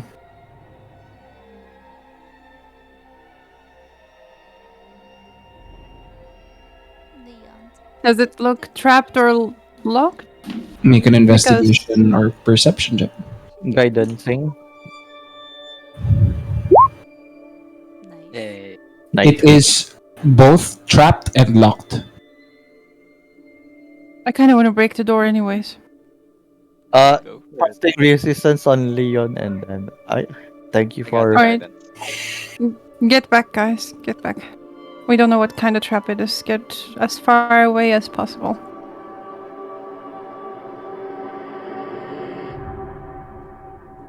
Well, don't tell me I didn't warn you.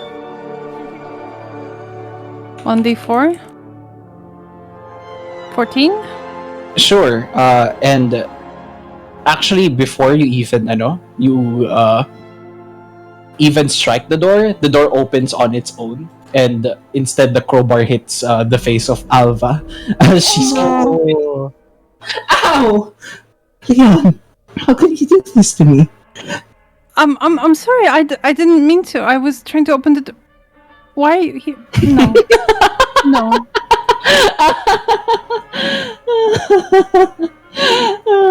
And she just disappears. He hits the air, and as he does, he enters because Sibyl disappears from the square that he was hitting. Right, you find another familiar guest room, and looking around, you notice something immediately on the bed with your passives. You see what appears to be a rose of some sort.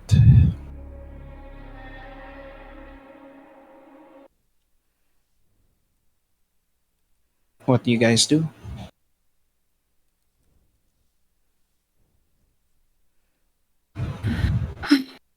Leaving it to smart and perceptive people to figure out.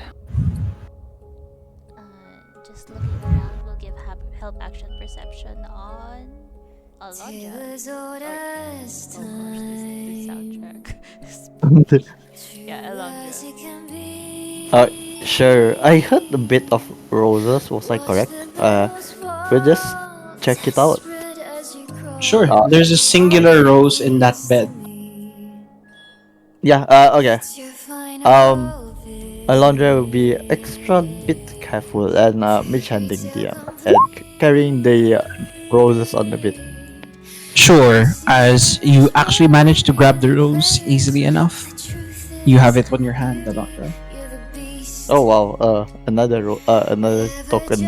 Or you think you have it, as suddenly the rose disappears from your palm, and instead you find Sibyl holding onto the rose. how sweet, a beautiful rose. But remember, even roses wilt and decay. Give that back, Enchantress! Sibyl! And she just laughs a little bit. What are you going to do? Adam then takes out the desk and throws it at her, and it shatters the window behind her.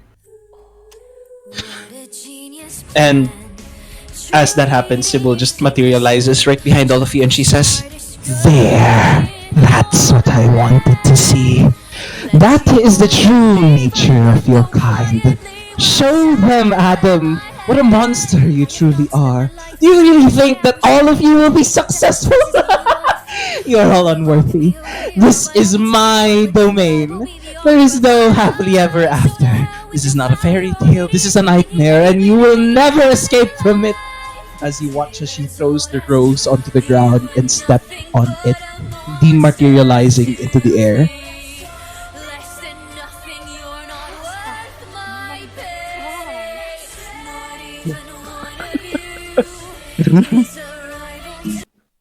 How much As fun are you having, DM? Lots of fun. As Adam just clutches onto the rose, he shouts, "No!" He looks at it. He clutches only on the singular rose petal. I'm actually sending pictures on Discord right now. Pray do whatever. Eish. As he looks at it, just clutches it tightly. Oh, I'm writing I'm gonna write a WBW. When season comes, but yeah, me. Please do it. Adam clutches onto the singular rose and just tears stream from his eyes. Despite all of this, he is still human in the end. What do you guys do? I slap Thrush you it. again, you overgrown oaf. Get it together. Yo! Wow. You're right. Looking utterly defeated, he says, we must go." I think Thrush was gonna say something. Thrush is gonna suggest to go for Bell immediately. Like before Sibyl or something else. Like to mess with us. Smart, let's fucking go. Yes, I like that. We must make haste. All right. If that is the case, I just Sorry. want you bring your tokens over here into the center of the room. Actually, here at the pink crystal over here, and I want you to form up. Why is this square this color? Damn it. There's a square there. I think you guys can see it, naman. Form up around there, facing. What's it called? East. Brain east. Yes, What? right.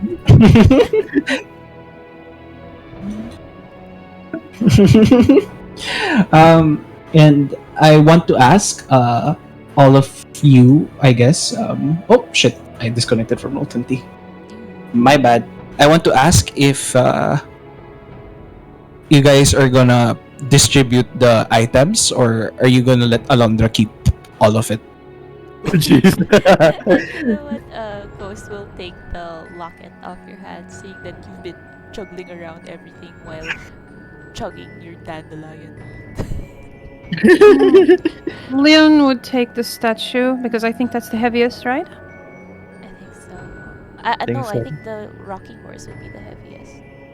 That's true. There's a whole rocking horse. I forgot. Oh yeah. Let me take that. Yeah, sure. I Uh, accidentally deleted Razija. Oh. DM, I thought I did it again. Alondra, the locket is Oh, the no. yellow token, right? yeah, I think so. Okay. Then the pink one is the spinning one. I forgot what it's called. In Outside English. statue. The statue, yeah. Yeah. And no color for the rocking horse, but it was on Leon. It's on Leon now. The rose petal is still there. The rose is still there, but it's no longer rose. It's just a petal. Feeling sad for like Adam, can Ghost do some like shape water shenanigans and like take the tankard out, forming encasing the rose petal in a block of ice, and like just shaping the thing inside to make a faux rose with surrounding the petal. Oh, that's actually pretty cool. Sure, as it forms like it's a frozen rose at this point, with only a singular petal, a singular red petal. As he looks over at you and he says, "Thank you." Does anybody want to take it, or are you guys just gonna let Adam take it? Uh, sure. Since Ghost made the thing, she will take the rose instead and would um first interaction with Razija would tap could you possibly hold this giving you the locket if you would respond to her. I'm super tempted to say, why is there a floating locket in front of me? But no, no, I know that's too mean. I consent. No, it's fine. She's slightly nicer now. She will look at you and nod. She won't talk to you, but she'll look at you and nod and take the locket. Acknowledgement. Yay. You have a good heart. Wow. Just checking item distribution. Ignored. Yeah. Ignored. Yeah. All good DM. Rocking horses with Leon. Sure thing. That being said, I will move you guys to the next area. But before that, let's have another 10-minute break. Let's be back at 10:50. This is pretty much the end. So don't Right. worry. We're pretty much Gotcha. gonna hit the time. Sure.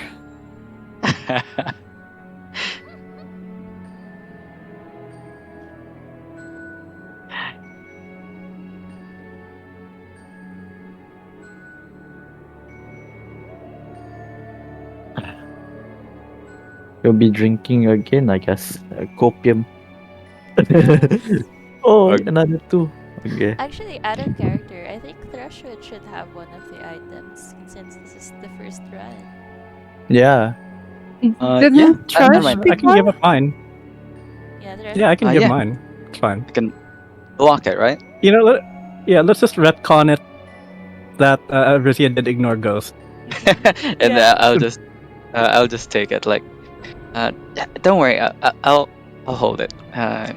Maybe Razia's will shaken up. Razia is just It's so cute. Oh, you two are God very damn. nice. I am so happy for you, Thrush, and then for your new question mark friend.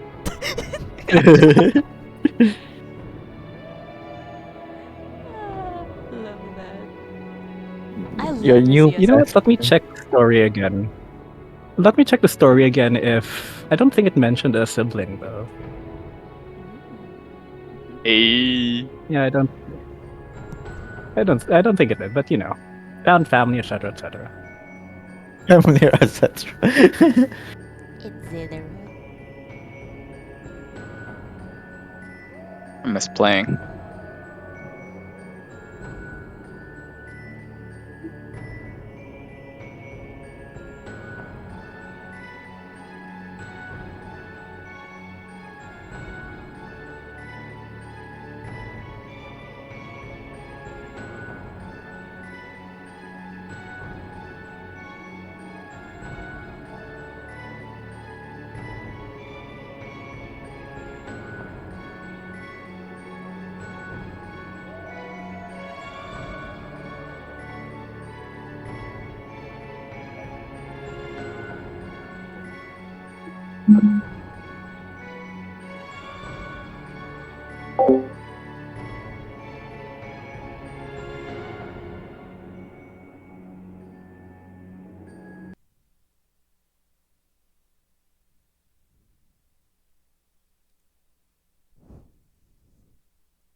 How has everything been turned against us? How did suffering become so endless? How am I to reunite with my estranged? Do I need to change? I'm surrounded by the souls of those I've lost. I'm the only one whose line I haven't crossed. What if the greatest threat we'll find across the sea is me? What if I'm the monster? What if I'm in the wrong? What if I'm the problem that's been hiding all along? What if I'm the one who killed you every time I cave to guilt? What if I've been far too kind to foes, but a monster to ourselves? What if I'm the monster? Is the Cyclops struck with guilt when he kills? Is he up in the middle of the night? Or does he end my men to avenge his friend and then sleep knowing he has done him right? When the witch turns men to pigs to protect her nymphs, is she going insane? Or did she learn to be colder when she got older and now she saves them the pain? When a god comes down and makes a fleet drown, is he scared that he's doing something wrong? Or does he keep us in check so we must respect him and now no one dares to piss him off? Does a soldier use a wooden horse to kill sleeping Trojans cause he is vile? Or does he throw away his remorse and save more lives with guile? If I became the monster and threw that guilt away, would that make us stronger? Would it keep our foes at bay? If I became the monster to everyone but us and made sure we got home again, who would care if we were unjust? If I became the ruthlessness is mercy upon ourselves. And deep down I know this well. I lost my best friend, I lost my mentor, my mom, 500 men gone. This can't go on, I must get to see Penelope and Telemachus. So if we must sail through dangerous oceans and beaches, I'll go where Poseidon won't reach us. And if I gotta drop another infant from a wall in an instant so we all don't die, then I'll become the monster. I will deal the blow, and I'll become the monster like none they've ever known. So what if I'm the monster lurking deep below? I must become the monster, and then we'll make it whole.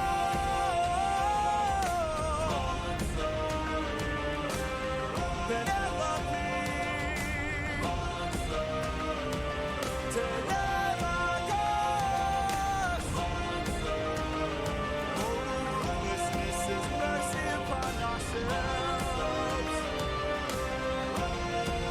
I'll become the monster.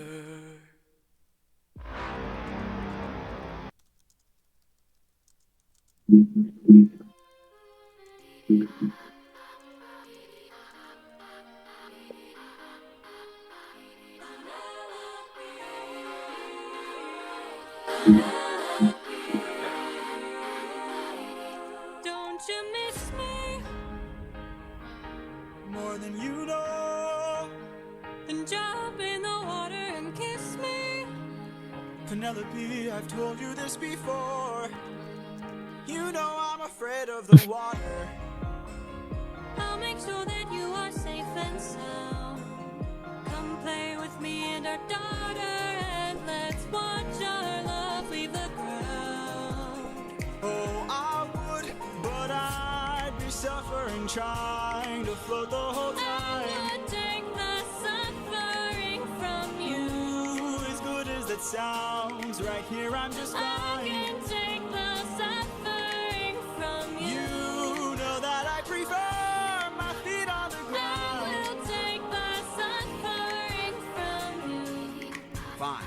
but only if you answer a question or two. Of course. Okay, so let's say I was on the run, or hiding, from, I don't know, Poseidon. And let's say he blocked the way home with giant waves and giant storms. Oh no. How am I to evade him? How am I to get home? Which route should I take? Where am I supposed to go? He will chase you high and low, so find a place he'd never go. The one way you'll get home is sailing where he's scared to roam. Oh, it's through the lair of Scylla. No. This is your only way home, the lair of Scylla. But Scylla has a cost. Well, you asked and now you know. Now jump in the water. Penelope, why? You know I'm too shy and terrified. I would take the suffering from you. Ooh, for you I would die, but can't you let me stay I dry? can take the suffering from you. You should come onto the ship. We'll jump at the same I time. will take the suffering from you. The things I do for you.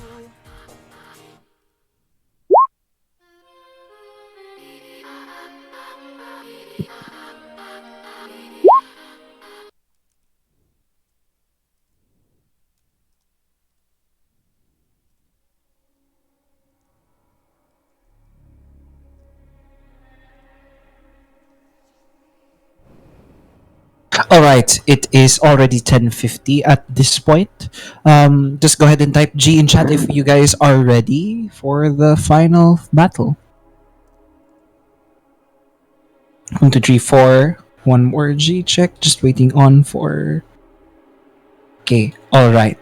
As that happens, you notice Adam looks at all of you and he says, "May the gods keep us," as he prays and presses their hand on the crystal.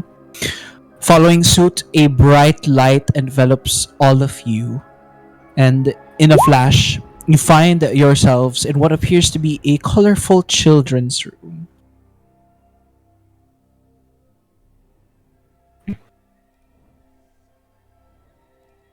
With no doors or windows. On the other side of the room is what appears to be a person dressed in noble attire, staff in hand, standing protectively in front of two clearly not children, but small evil creatures whose very presence absorbs the light around them. You notice the reflection in her eyes. Instead of seeing reflections of your own humanoid forms, she sees you all as dark, blurry shadows. Adam tries to approach, to speak, but no words come out of his mouth. Teardrops well up in his eyes in desperation. As a glance around the room shows Sibyl behind all of them, as she raises her lips. She raises a finger in her lips in a silencing motion. Shh.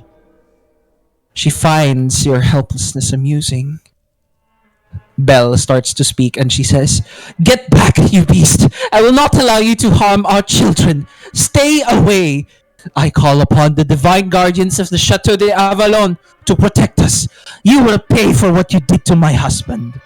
As a number immediately appear in this room.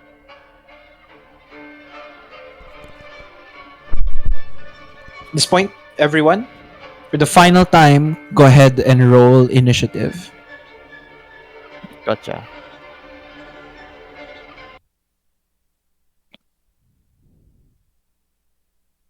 DM, I got a 1. Sure thing.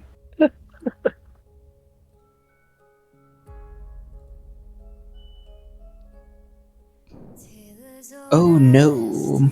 My monster sheets are not working. What the fuck? What the actual fuck? Hold on. That is actually pissing me off a little. Damn it.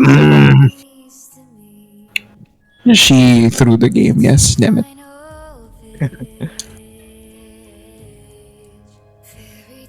Okay, so that one works. Hold on. Man.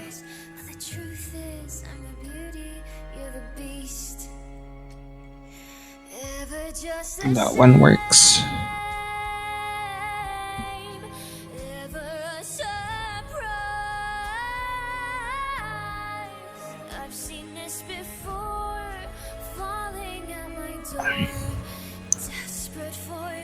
Sorry, be patient na lang with me. All good, Tia. Oh, good. Yeah, you've been patient with us. It's time we return the peace. Hmm. I've been screwing you guys over. I don't know what you mean.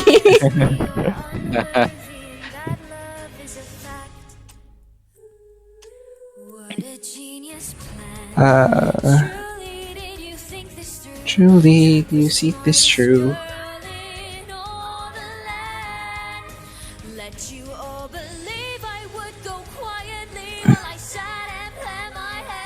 Okay. Oh, that was a lot. Alright, let's go ahead to the top of the round. It is. Who's turn is it? What? You guys, wow. Yeah. These are very tier 1 initiatives. As Adam moves forward and he just begs in front of Belle, but he can't speak at all, and you can see the reflection in her eyes. She sees nothing but the shadow of a beast. Adam turns to all of you and he begs you guys. He gestures almost not to hurt her. That ends his turn. These creatures' turns, damn. They will be firing their. Oops! Ah, damn it! Why did I roll that? But yeah, it's their turn. They will be taking out bows and they'll start shooting at each of you. One for each of you, except for Alondra, who will take two. Mm. This one's for Muse, misses. This one's for Alondra, 18 to hit. This one's for Razija, 17 to hit. Take 6. This one is for Leon, 20 to hit. Take 8.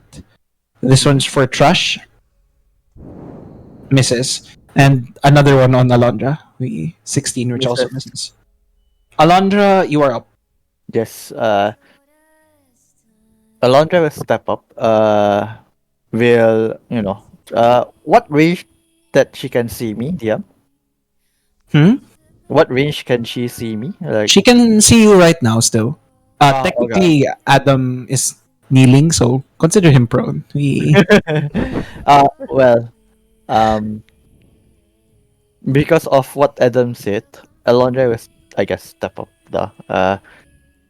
step up over here, just sitting up straightly. Presents the what you call that? The spinning wheelie thingy. I don't know what's the English word for it. The statuette. Statuette, yes. See the statuette Bell. It should reminds you of Adam. You both look the same. He's a furry, you're human. And you should recognize him from the statuette, right? And with that, she will also say, "Does that I hope that she'll share a little bit of her past, how she runs away and stuff like that. I hope that you wouldn't run away from this as well, and actually acknowledge Adam trying to make you come to your senses, because you should recognize him as true love and stuff like that. Accordingly to the statuette, you should recognize him from that. Okay, make a persuasion check. All right. Just straight roll. Advantage by the insp blah blah blah. Yes. Sure thing. Yes. Okay. Here we go.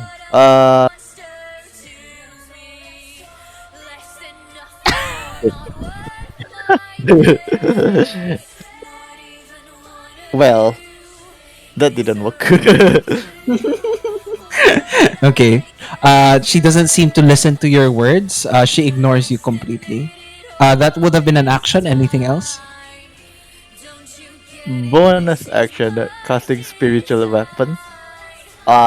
Just putting it in front here. Over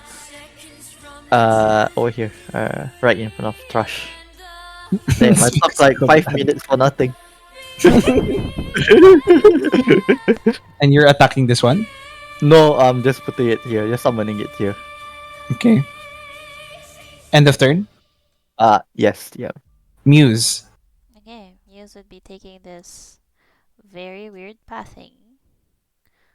The spiritual weapon doesn't occupy its space, right? Yep. No, Okay. I mean, no, it doesn't, yeah.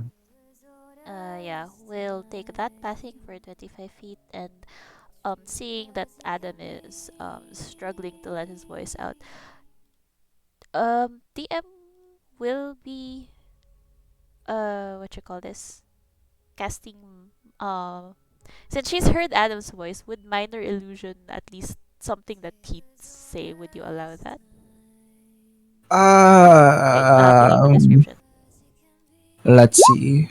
Hear range sound, blah blah blah blah blah. I would say you can create.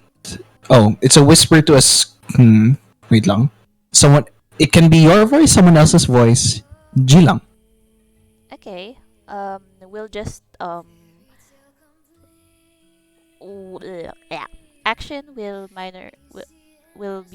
minor illusioning the voice of Adam, like right next to him. It's like let's say he mouths out Bell, and then that's the voice that comes out, like to try and knock her sentence, and she'd say, um please recall, it's very difficult to see such a couple at wits end, just trying to come back, reconcile.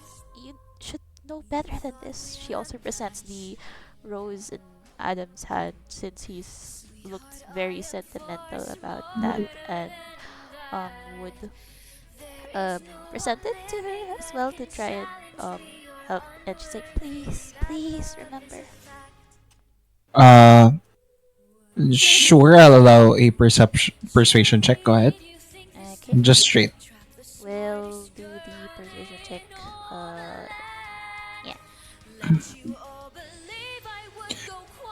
Adam, is that you? And the rose begins to fade as a hint of recognition appears in her eyes. But then you present the rose, right? And you watch as half of the uh, creatures at the bottom disappear. Okay. Anything else? You still have a bonus. Bonus action converting. Actually, wait. Moving last 5 feet. Does she react? Her? Yeah. Actually, yeah. She just bonks you. We Actually, misses. yeah, yeah. We'll take that. I miscalculated the shape, but goes to look back to the others. I trust you guys. You got this. We'll thunderwave these two. Was using 2 sorcery points bonus action to quick spell that. Yeah. Oh my goodness. That might actually hit her as well. I am trying to bring out the cone. It is not coning. It Thunderwave. I thunderwave. not a Spree of cone. cards. My gosh. Okay, now that I think about it, I think this should have been the position. The position for a 15-foot cube. Cube. It's not a cube. There's a cone. What though. you're drawing. What am I? Oh, that's not me. Yeah, 15-foot. Cool. Ah, darn. Wait. Yeah. Apologies, DM. Go lang. Roll 20, please. Okay. Yeah. Eh. Okay. Sure. We'll be making those saves. Con. 1, 2. Okay. Taken. This one flies behind. And this one takes half. Anything else? Yeah, she'd just be apologizing profusely. Anything. Razija, you're up. Up next is. Oh, okay. Up next is Leon, but yeah, before that. Sure. We'll just look over at Sibyl. Playtime's over, mother. Moving up here. Oh, you finally acknowledged me! How sweet! And you know what? Might as well try this. Yeah, I'm casting. Casting Moonbeam on this guy as an action. Sure thing. Moonbeam. Do I need a marker for that? Yeah. Here's the thing. This one. Sure. I'll just place that one. Sure. And then do we just roll on its turn? Sure. Right, noted. And Okay, I won't count that since that's your call. Okay. yeah, it's fine. And then bonus action, bringing the fangs out again. And at that point, we'll also get 4 temp HP. Nice. Non-magical. Taking 8. Noted, DM. Ending turn there. Oh, it's non-magical? Yes, Okay, the fangs. taking 4 pala. Going, it's turn now. Gonna make the con save. How much damage does he take? Let me roll. It is con 14. He fails. Oh, wow. That's nice. Oh god. Oh god. That's nice. Taken. And he latches down onto you, Razija. Fuck. Oh well. That's very nice. End of turn, Leon. He... I was kind of hoping that big boy would come closer, but okay. Bonus action, action surge. But since I'm a purple dragon knight, I can choose up to I think 3 people. Not 3 people need health, so you 2 get 4 HP. Okay. I'm not muted, right? Yep. Okay, you 2 get 4 HP straight up, and I will roll for my second wind. This is 8. That was bonus action. I do this because I'm gonna get opportunity attacks. Are we moving like this? And number 2 yellow can do opportunity attack. Sure thing. Yeah, where's the sheet? It's hidden all under this pile. Okay, we misses. Go ahead. Okay. And with action, gonna put down the wooden horse next to us here and say, remember who you were and remember who you are. And that's about it. He's not gonna have a long conversation. It's just 6 seconds per turn, okay? Make a persuasion check.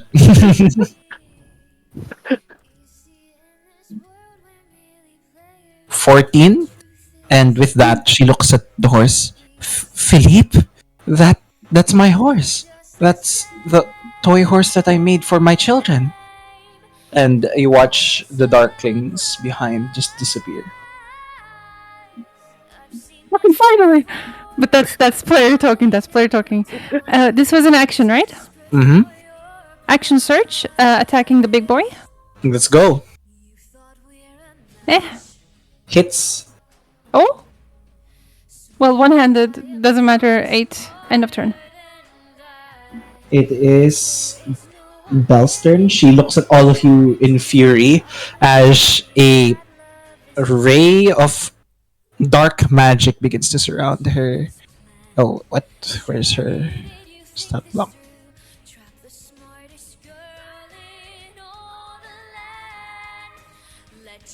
Oh, damn. Really? I can't pick that spell.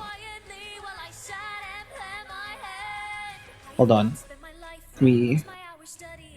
But I need everyone around this area. Let's see.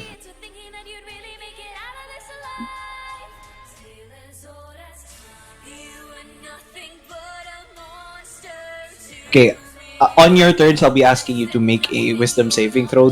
The DC is 13, but that's all she does for the moment. Um, Thrush, it is your turn. You are outside of the range.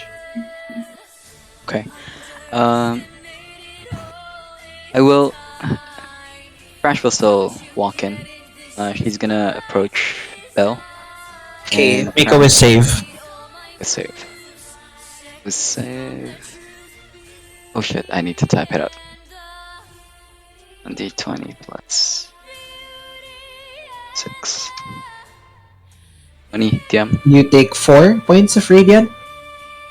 Taking 4.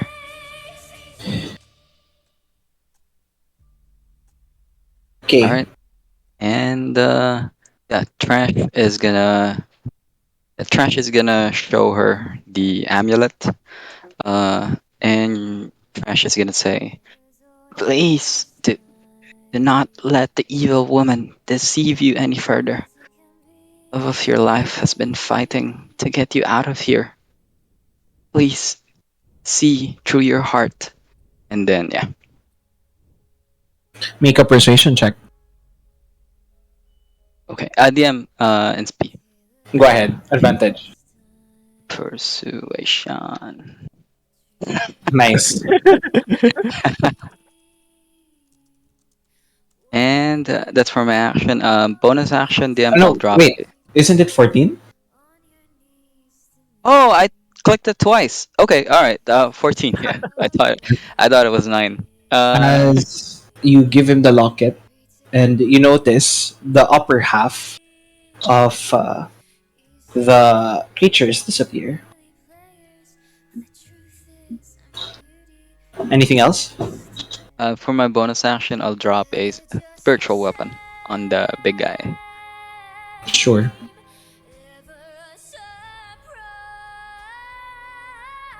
Yeah, 10. Misses. That I'll end my turn. Yeah. It is Adam's turn. He makes a wish save. Fails, taking. How much is this? 12. He stands up. I will fight for my love. And he actually, what do you call this? I can't flip him around. Come on. Oh well, whatever. He's standing up, but he'll attack the guy up here. 17 for 13, and this guy takes 22 points of damage. That ends his turn. These guys are all gone. Alondra, you're up. Right, we'll go here, and we'll say the same thing. DM blah blah blah blah blah blah blah. Persuasion check.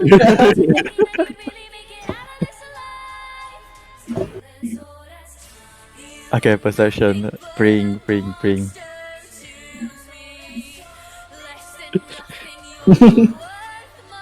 Yes.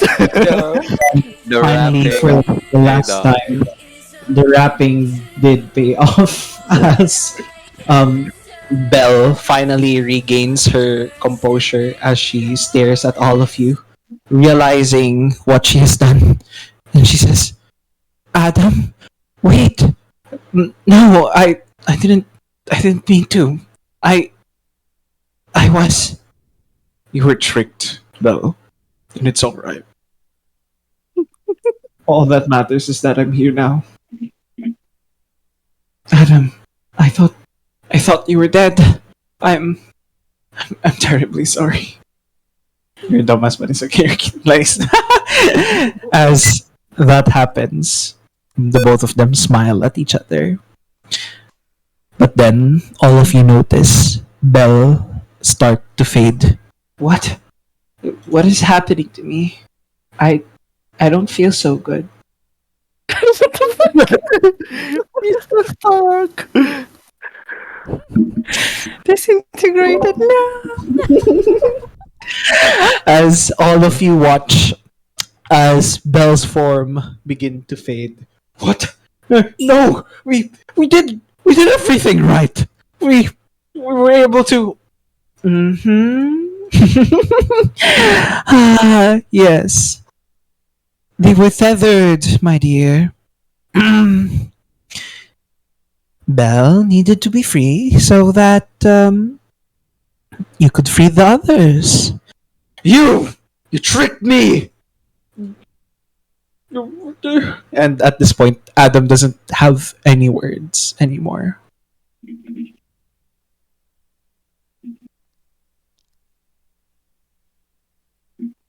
Hello?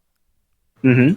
Oh, okay. Just went silent. I thought something was I'm just waiting for anybody's response. Stunned silence.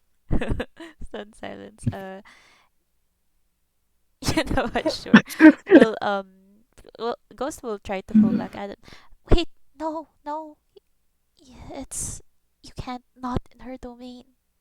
Trying to calm him down and keep him from doing anything rash.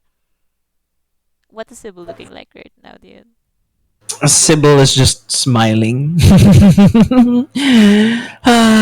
This is rather unfortunate. What did You did keep your word, though. Oh, she's dead. the fuck? Sheesh. They will die. She is the tether. She is the key. If you really wanted to keep your oath and set them free, then you would have to had to kill her. And you did just that. You severed the tether. You severed the link. And now all of them are free.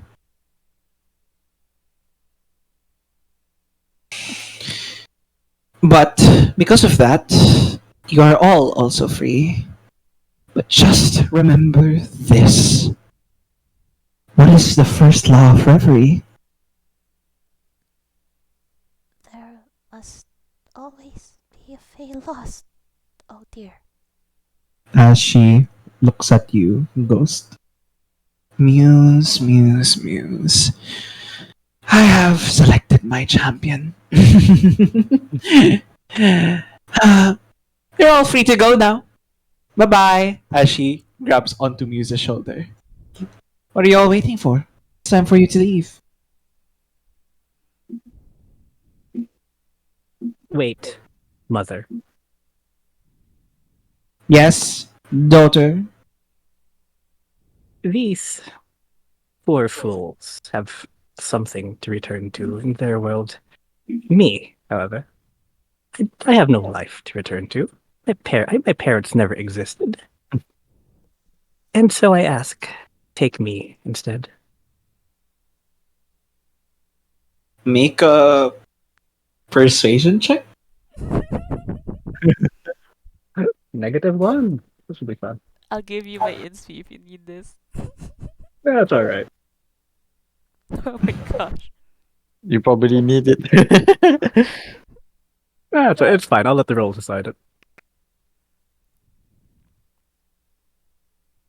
Okay. As she smiles and she says, No. I've already made a deal with this one, daughter. You are free to do whatever it is that you wish. I already threw you away, so I don't really have a need for you anymore. Bro. Mark my words, mother. I will return. And when I do, I will feast on your flesh, consume your very essence, and destroy this domain. Mark my words. She smiles a little bit. And I'll be proud of you for that. As her eyes glow red and she stares at all of you. Your vision begins to blur as your form start to leave the Feywild. Adam looks grim as he takes your arm, Muse. He says, I'm so sorry. I will never forget what you have done here, hero. May the gods smile upon your kindness. Don't say that. Please, don't apologize. This is something I would have to do. And she's just flat faced, flat expression at the moment, turning to Sibyl and will say, I gave you my word. I will follow you. In the most monotone way she can. Oh, I can't wait to find what secrets that crystal of yours hides, my dear child. We will have an amazing time in Reverie. Say your last goodbyes.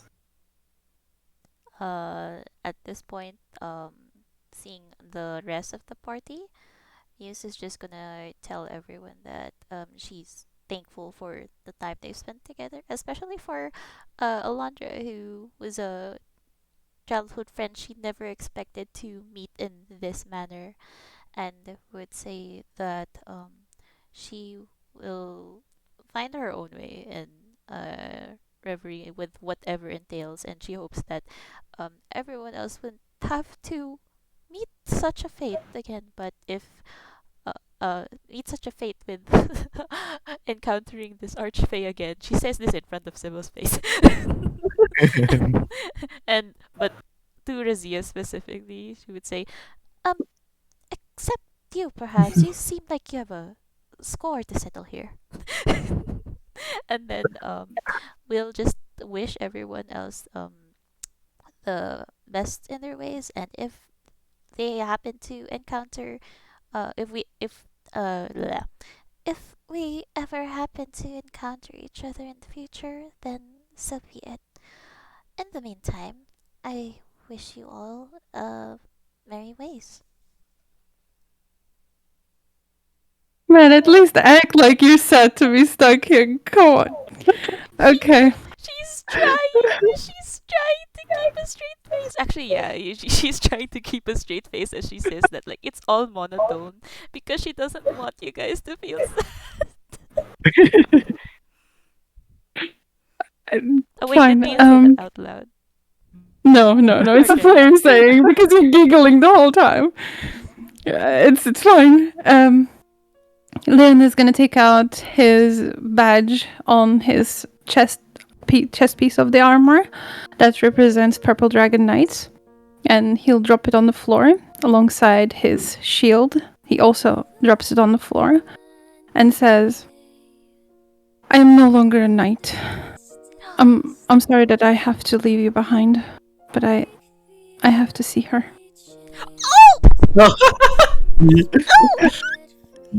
But we'll die. I know.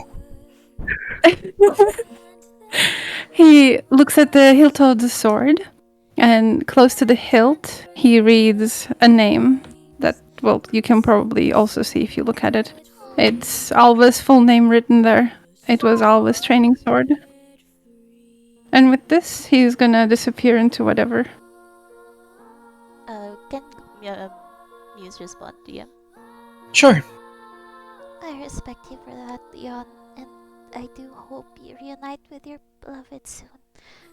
You're quite the gentleman, and I hope that you encounter her again in the most peaceful manner that you would be able to envision. You deserve the happiness with your beloved. Leave them scorched and burned.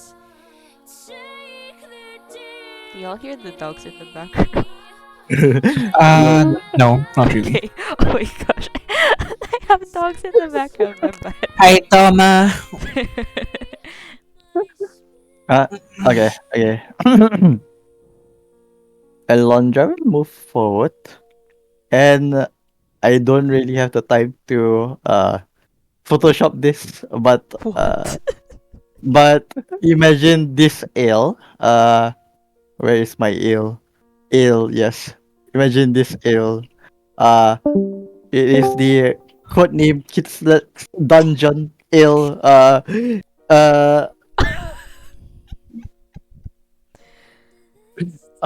Give me a second. I couldn't, so I just normal it. Codename Kidslet Dungeon Ale, and she will present it to you. I didn't really have the time in real life and in character, to make my own ale for our like friendship and childhood memories together. But at least uh maybe this ale that I have in mind could keep you at ease, Ghost or Muse rather, with your real name now. Um, but hopefully, in the next future, in the near future rather, uh, I will me and the rest of the gang would come and find you and manage to rescue you. Alondra will say without being drunk rather. And for yeah, I know that you said that I shouldn't drink, but I will try under your name. Although that might be hard, but I would try indeed. Muse. Uh, and this ale would be the sign of that. Promise rather. But yeah. Oh, that's actually so sweet. Okay. Oh no. Okay. In response, Muse would be, yeah, tearing up since she's known you as when you were younger and say, "Thank you. I'll cherish this." And she's looking at the ale like, "Wait, did you keep this since the time you were at the dungeon?" Yep. Oh my gosh. She'd give Alondra a hug and say, "Thank you for that. I won't forget this." And she's trying not to be sad now. Then she shakes her head, gives us straight expression, and just says, "I'll find a way out. Don't worry." She's winking at you, but you can easily tell that she's very unsure of what she's saying. She doesn't know if she's actually gonna be able to find a way out of the realm.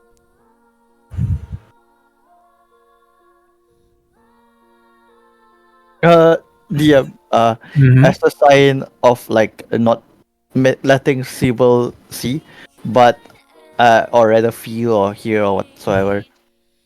Alondra will step up a little bit to Muse back and will give Eyes of the Night as a sign that she will find her in the night, rather something like that, like a sign language in some ways, shape or form. Even though it says until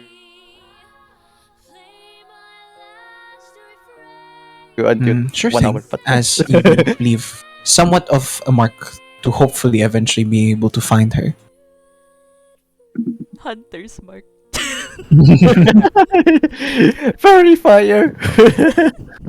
And as all of you eventually say your last goodbyes, she says, Sibyl looks at all of you and she says, "You know, I actually hope that you find kindness in all of this. I have done nothing but show you all the truth. I hope I hope you all realize that soon." She smiles. "I have shown you the horrors of your past. I have shown you things that you will maybe realize in the journeys ahead. Perhaps one day you, Leon, will start to realize that you should stop chasing after things and perhaps pursue your own path. Razia, maybe one day you'll also be able to come to terms with the life that you had taken and to live a new life knowing that you are now your own person. And for you, Ghost, we have much work to do." Ghost just responds that, yeah. You have quite the twisted way of unraveling things. I cannot fathom why you need to go through such cruel means to unveil everyone's secrets, traumas, and all of these. But I'm staying here and I'm proving you wrong. Well, if you want me to answer that question, I'll only say it's because it's fucking fun. Please rolls your eyes.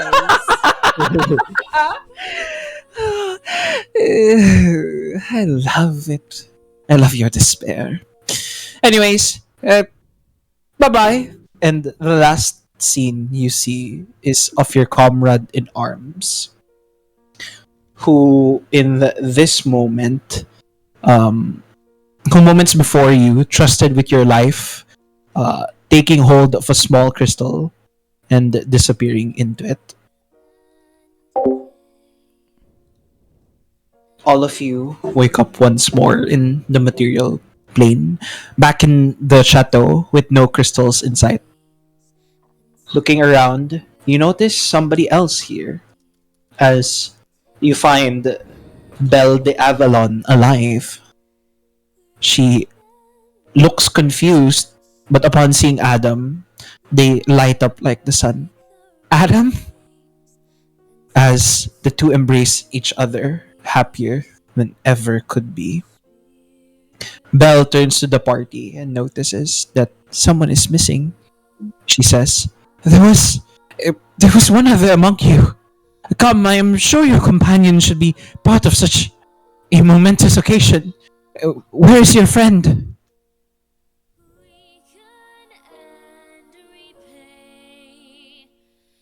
She's lost, but I will find her. She stayed behind. I see. And to see you all fight that fight and see your dear companion take up such sacrifice so that I may reunite with my love is something that cannot be measured in wealth. She clasps her hands and looks at Adam and nods. The House of Avalon thanks you for reuniting our family. Your friends will be honored for all time as the couple hands all of you the objects you have found in your exploration of the Feywild. Each and every one pulses with magic as the two stand together, holding themselves in a poise. Becoming of their noble station, they look at you and they say, "By our rights as masters of Chateau de Avalon, we hereby grant you a share of our home. The arms of our house will always be open to you, heroes. Our deepest of thanks." As she hands you a deed to the land, essentially. Here are all of your rewards.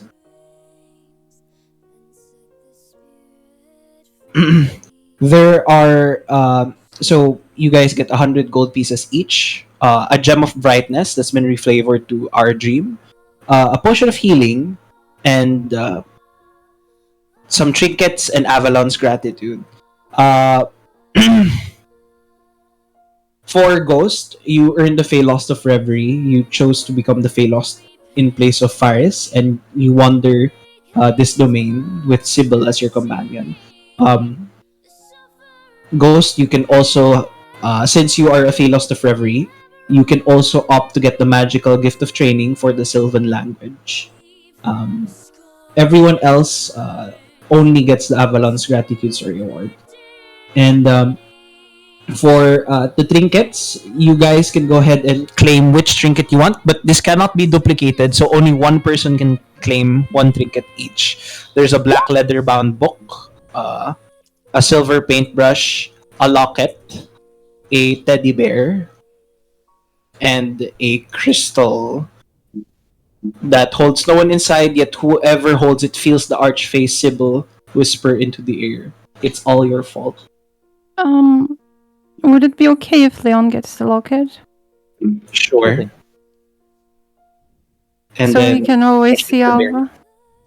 Sure thing. Can Alondra get the book?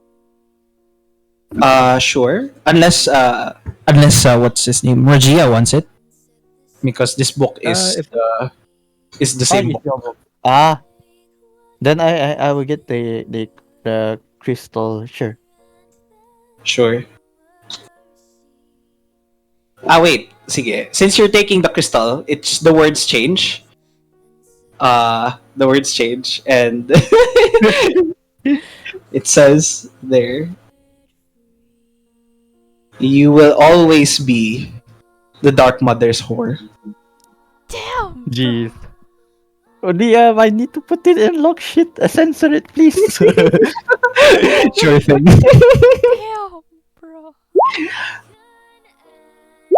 And Shad's Christian logs.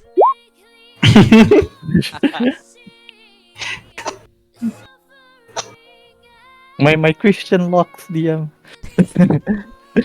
Just what you can buy. Much sense. Well, is it okay, guys, if Ash gets the hair that hugs back? G. Thrush deserves the hugs. She did at night. Okay, Razija, you're taking the book, right? Assuming that's the same one with the story alert. Yes, yeah. Yeah. 1, 2, 3.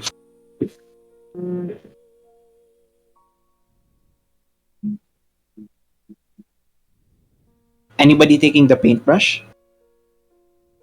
Oh right, there's someone missing. If that's the case, this goes to ghost. This goes to ghost. You will get to keep a paintbrush still. Damn. Just find it manifest somewhere in Reverie and like, what this? Okay. But yeah, those are all of the rewards. Apologies because there are a lot of things I didn't expect that happened, like the technical issues, I guess. That's why I was BRBing a lot because I was fixing things. But yeah, I hope you guys enjoyed. I certainly did. I am not a sadist in any form or kind, just to be clear. I would have to disagree. What do you mean? Yes, Ash did that. What do you mean? Anyway, I will be posting these rewards as well in the channel. I hope you had fun, and this is my reflavored version of Lost in Reverie, which is 10 times more unhinged than normal. Thank you for the game, DM. Going to stop recording now. Bye, stream.